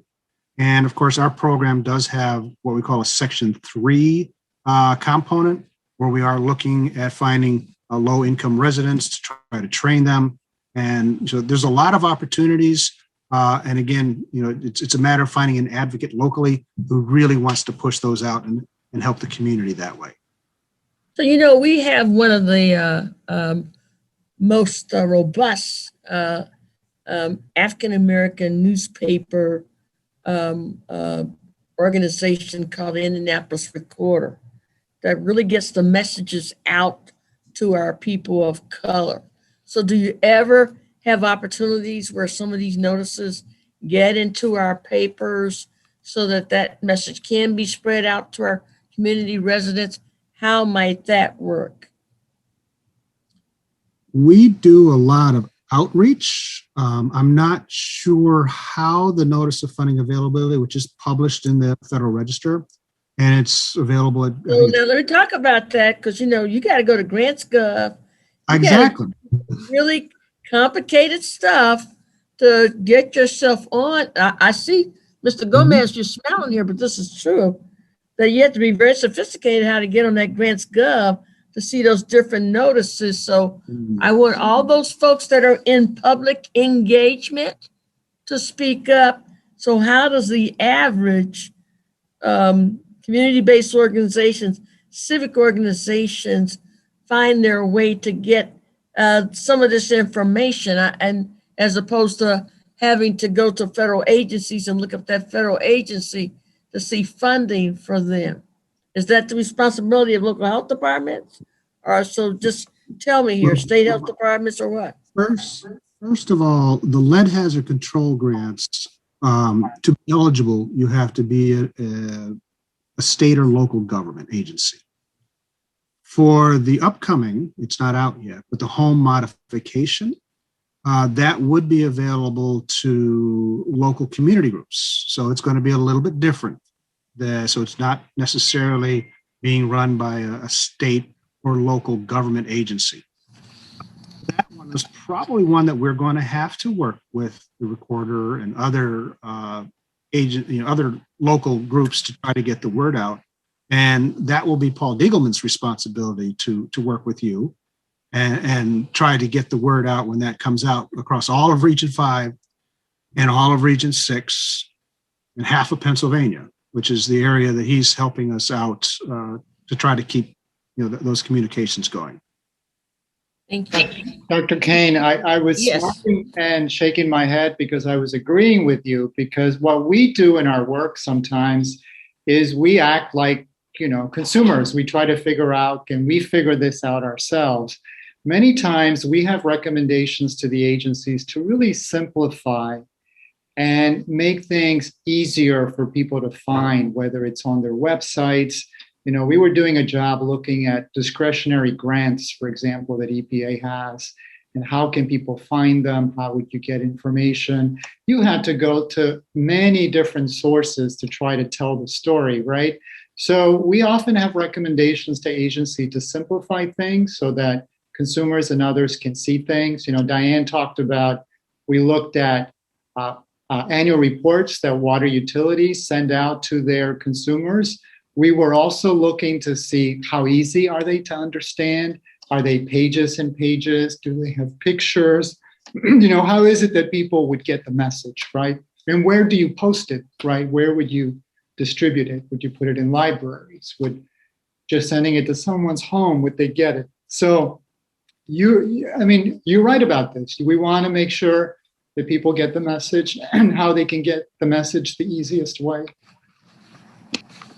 I'd like to jump in there if I could, Dr. Kane. Yes, please, Mr. Whitehouse, yes. Get the message out about the Brownfields Grant program, which EPA has, which provides funding for community cleanups and for lead and other contaminants. And the Brownfields Grant program is available to governments, but it's also available to tribes and also nonprofit organizations.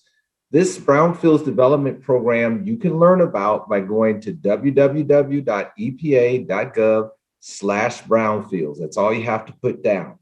And it includes workforce development grants. And these workforce development grants are a total of millions of dollars every year to train people to do environmental cleanups. Now, in addition to the workforce development grants, we also have grants for assessment to determine whether there is contamination in your community and in your neighborhood, and grants for cleanup to actually see these contaminated sites cleaned up. This is one of the things that I think EPA does really well. It's resulted in over 2,100 sites being cleaned up, $34 billion. And here's what's maybe of real particular importance. It leads to 175,000 jobs having been leveraged.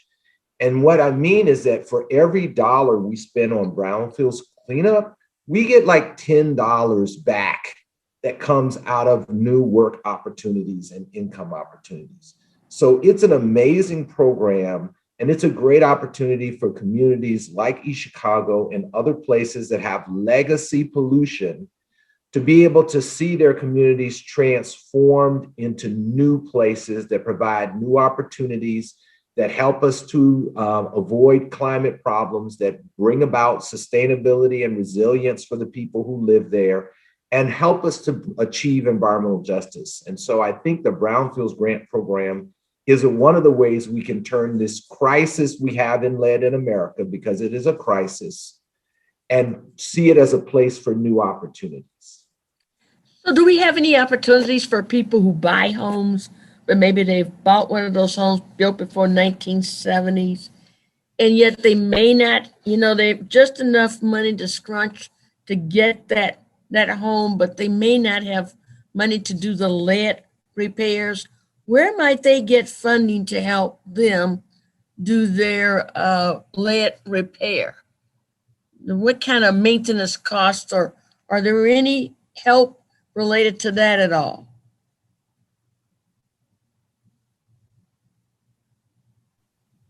Okay. This is Beth from GAO. For HUD's lead grants, there are income qualifications. And so if a person did have enough money to purchase a home, they might not meet those income qualifications. And so they really are held for the most low income folks. So these are people in apartment rental places. Is that what you're saying? Maybe. Yeah. So most of the resources are, really dedicated towards low income folks. I don't know if Bruce could speak a little bit more to that. Yeah, I did also want to mention, just in terms of the ease of getting some information, what Bruce was talking about in the NOFAs. If you just go to Google and type in, HUD lead mapping tool, it's going to bring up HUD's online mapping tool. And so that's kind of everybody knows Google, right? So just go to Google, type in HUD lead mapping tool, and it's going to bring you up HUD's online mapping tool. So you can zoom in on Indiana or wherever you are in the country to figure out if you're in a census tract that's at high risk for lead paint hazards. So thank you. So I'll just say, let me just think how do I say this? How are our standards and EPA, let me just say this. I know that over time, it seems like significant amount of your funding has been eroded and not quite at the level it has been at the past. So how comfortable do you feel that when we identify these super contamination sites, might we have the resources to be able to maybe move them to another site, get them with the resources they need? How are we looking along those lines from an EPA standpoint? Would you like to take that, Rosemary? Yeah, I mean, I'll take it. I think that, I think that we partner, like you said, EPA's budget has definitely been slashed significantly over the years, right? EPA has never been a favorite entity for honestly presidents or Congress. So the fact that we have all eyes on us this go round is very welcomed. However, I think that the full government approach allows us to be able to leverage other resources from other entities within the government to be able to provide these resources to communities. And so it's our job to work with them and to be able to partner to shed light on the various resources across the government to be able to address these issues, which is why I think, the full government approach to be able to address some of these issues in environmental justice is so critical because EPA can't do it alone.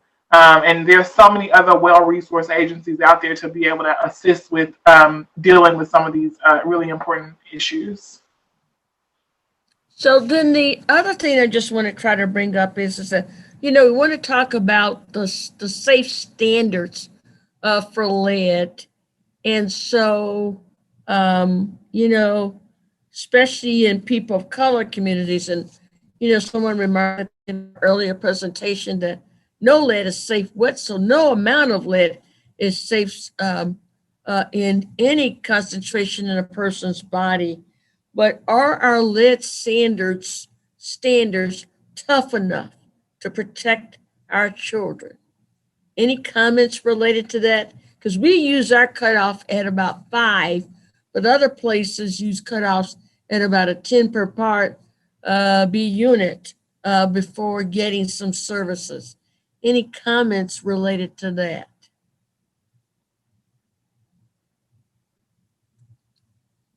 Are we going to go to any new standards? Is there any discussion related to that we need to lower the amount of lead levels in order to provide certain resources than we currently have?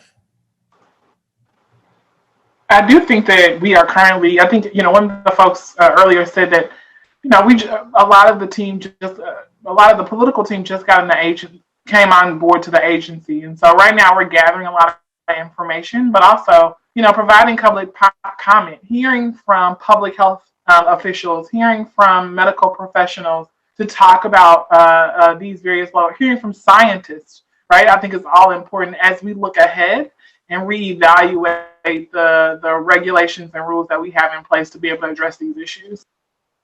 So I just want to highlight, always remember, we got a significant number of experts who believe in the science and follow the science from the people of color communities as you make and have a review of your grants. So look to reach out to communities that have people of color that have expertise in this area to review your grants, and always, of course, make it easy to get advice and input about what makes a difference in their community. We're near the end of our program, so I would like to say, just for an example, and I want one person from EPA and HUD. So should a resident of a federally assisted housing unit, what should that person do if their child has been found to have an elevated blood level, or if there's lead-based paint or other lead contamination in their home? So any recommendations from either EPA and HUD?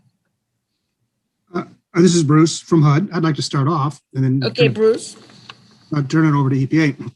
But since we were asking about a HUD assisted property, the first thing any resident needs to do is maintain contact with their medical provider.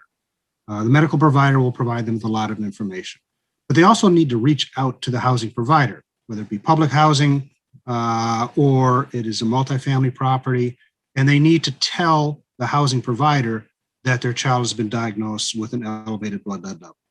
Because once the housing provider has been informed, they have responsibilities on the Lead Safe Housing Rule to tell HUD, and specifically also to tell the Office of Lead Hazard Control and Healthy Homes, so that repairs and evaluations can be properly monitored to make sure they occur. You mentioned the blood lead level of 5 micrograms per deciliter. Some communities only respond at 10 micrograms per deciliter. Well, that 5 is not a magic number where it's safe. There's no safe level of lead in our bodies. It is the CDC level of concern, but it's based upon the fact that 97.5% of all children who are tested for lead, we don't test all of them, are below that level.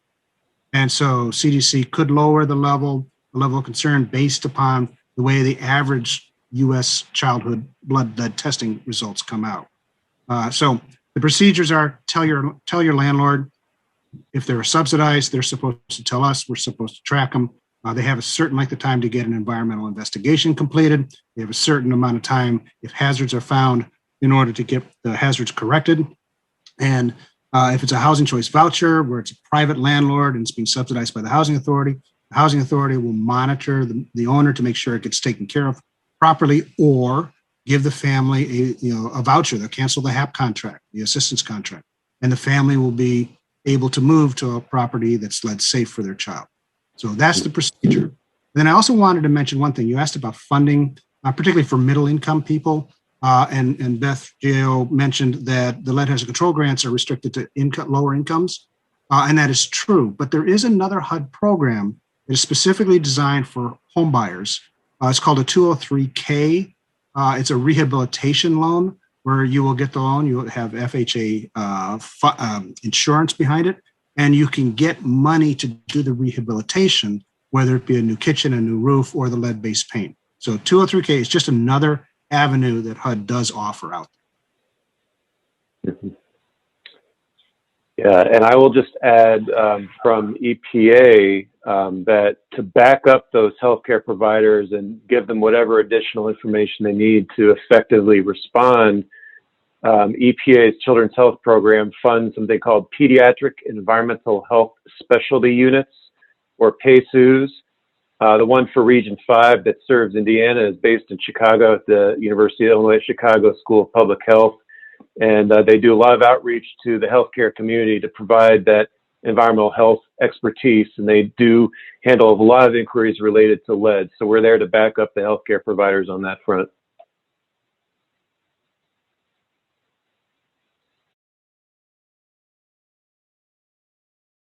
You're on mute, Dr. Kane.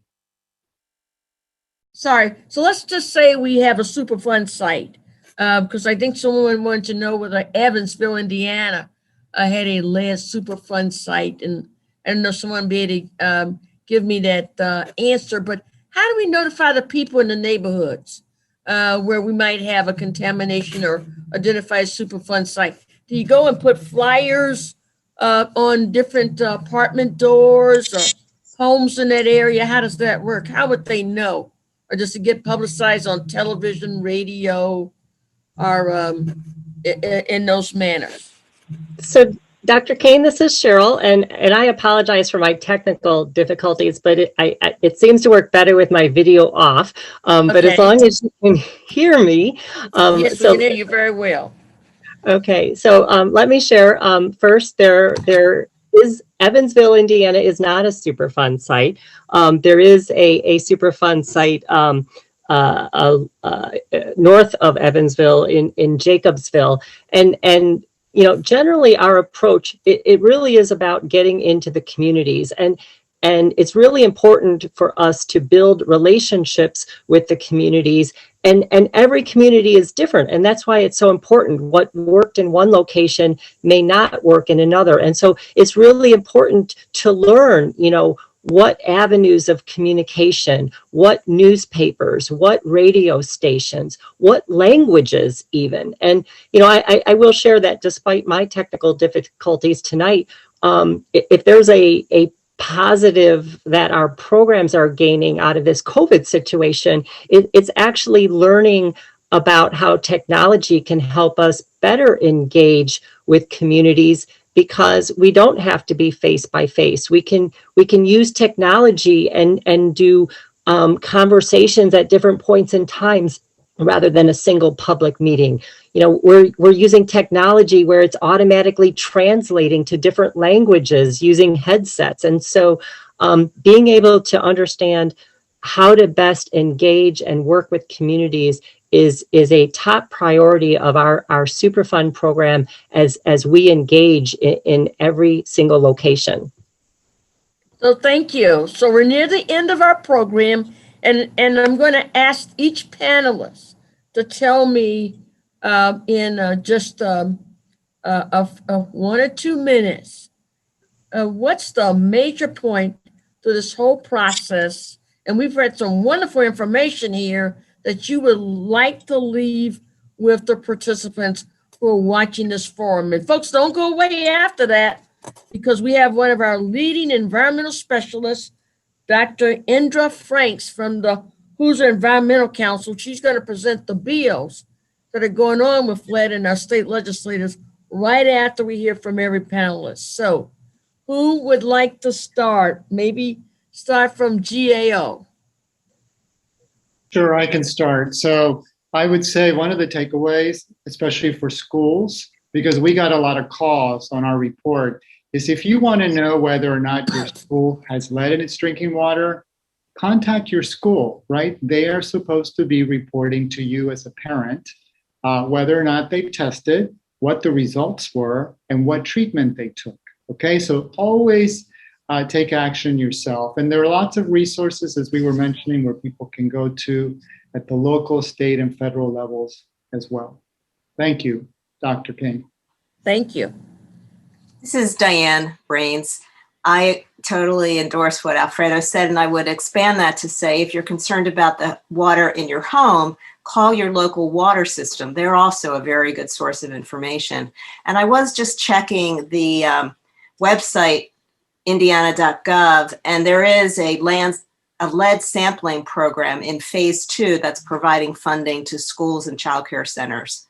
So I encourage folks to check that out. Thank you. Beth, do you have anything? The only thing I'd add to what Alfredo and Diane said is just to remind folks that all GAO products are publicly available. And so check out our website.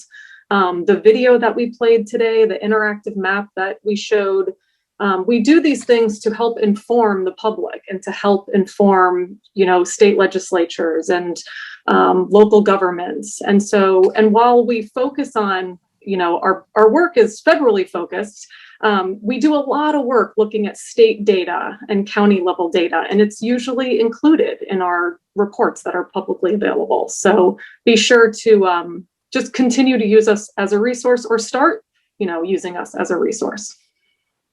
I'll go next to HUD. Oh, well, thank you. Last thing I'd like to get across to everybody is to remind them that we will have a lot of funding out. We will be working with the regional office in Chicago and the field office in Indianapolis to get the message out. But you can be an advocate for your local community to apply for the grants when the funding is announced. Thank you. Any other, Mr. Diegleman, or? I'm sorry, other? Paul's computer decided it was going to do a restart. Okay, gotcha. So then real quickly, EPA. Final major point you want to get out. Sure, I would go ahead. Oh, go ahead, Alan. I just wanted to say for my friends in Indiana that the Region 5 Environmental Justice Program is here to serve you and to help remove barriers for community partners to access the agency. So feel free to reach out to us. You can look us up online, or you could email me, waltz.allen@epa.gov, and I will make sure that we are there for you. Anyone else from EPA? Carlton, I think you were gonna. Yeah, I was just going to say that I wanted to thank NAACP for sponsoring this event. This is a really important issue. And the fact of the matter is that in the past, the governments, federal, local, state, have not done a sufficient job. This is an area we really have to improve on. And it's going to require, as Rosemary said, a total government approach for us to build that safety net to be tight enough to keep all of our children safe. And I'm excited about EPA really leaning in to improve the quality of protection that we offer to children. And I'm looking at the other members of the federal family and confident they're going to do the same. Thank you. Anyone else from EPA? This is Rosemary. I just want to reinforce the point that we want to meet people where they are. We want to go into communities. We want to have very authentic conversations. And so if that means partnering with faith communities and churches, if that means going to barbershops and beauty shops, if that means going to local groups like NAACP, National Action Network, others, we want to do that. And so we are creating a space where we're able to work alongside of those groups in order to be able to get to communities. And so, I just think it's a new day and we need to leverage and capitalize on this moment to really make some sufficient change. And so, anyone else? Cheryl, any final, Ms. Newton, any final words? Yes, thank you. As a 30-plus year person at EPA, I just want to express how excited the EPA family is about the opportunities that lie ahead that you've heard Rosemary and Carlton describe, because it really is incumbent upon that executive leadership if you want the entire federal family to work together. And I think we're out in the field. We do our best when we're dealing, community by community and building some of those relationships, including with some of the local federal partners. But to take that whole government approach and really lean in to what's possible and to uncover where the barriers are and how to overcome them, the excitement is palpable for what opportunities are coming. So thank you. And so I think last but not least, I don't know if Mr. Paul was able to get back on for any final comments, or before we get Dr. Franks on for BOs, let me just say, I just think people do not realize how incredible this is. To get the top people in 3 federal agencies to make a presentation to us in a local community is just unheard of, okay? Unless you're at some major super contamination site. And so we really thank you for taking out your valuable time, and it shows your commitment as public health servants to help improve our communities and do that educational outreach. And I just want to emphasize again, our sponsors, the Greater Indianapolis branch of the NAACP. Crystal Ratcliffe is the president, but the person, Gary Holland, the NAACP education chair, is very responsible for these program initiatives and work very hard in partnership with the Indianapolis Recording Newspaper, helping to do this webinar for us.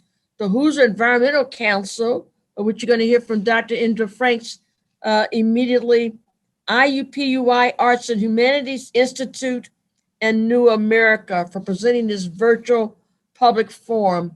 And I'd like to introduce now Dr. Indra Franks to talk about our legislative bills at the for the state legislature in Indiana. So Dr. Indra Franks. Yeah, thank you so much, Dr. Kane, and thank you for the opportunity to be here. This has been a fantastic program, and I'd especially like to congratulate Gary Holland, our organizer this evening, for putting this all together. And thank you to the members of our federal agencies for great presentations. As Dr. Kane said, I'm with the Hoosier Environmental Council. I work on environmental health issues, and we are a not-for-profit organization. One of the things we do is keep an eye on things that are happening at the state level. This evening, we've heard a lot about what's happening at the federal level to help families who might be challenged with lead exposure issues. Here at the state level, there is a role for our legislature as well. This year, there were 2 bills that were introduced at the Indiana State House. HB 1045, which was introduced by Representative Carolyn Jackson, was to require preschools and childcare facilities to test their drinking water. And HB 1087, introduced by Representative Harris, was to ensure lead-free plumbing products in school buildings. And I'm sorry to have to announce that we've reached the point in the legislative session where these bills have not had hearings yet, so they are actually, they're not going to move forward this year. But there is a coalition of organizations and academics around Indiana that work together on whatever, the sort of the next steps are for Indiana's children. Gary Holland and I both serve on that coalition, and we'll be working with our legislators to look for opportunities to kind of fill in the gaps for Hoosier children when it comes to lead exposure through legislation in the 2022 legislative session.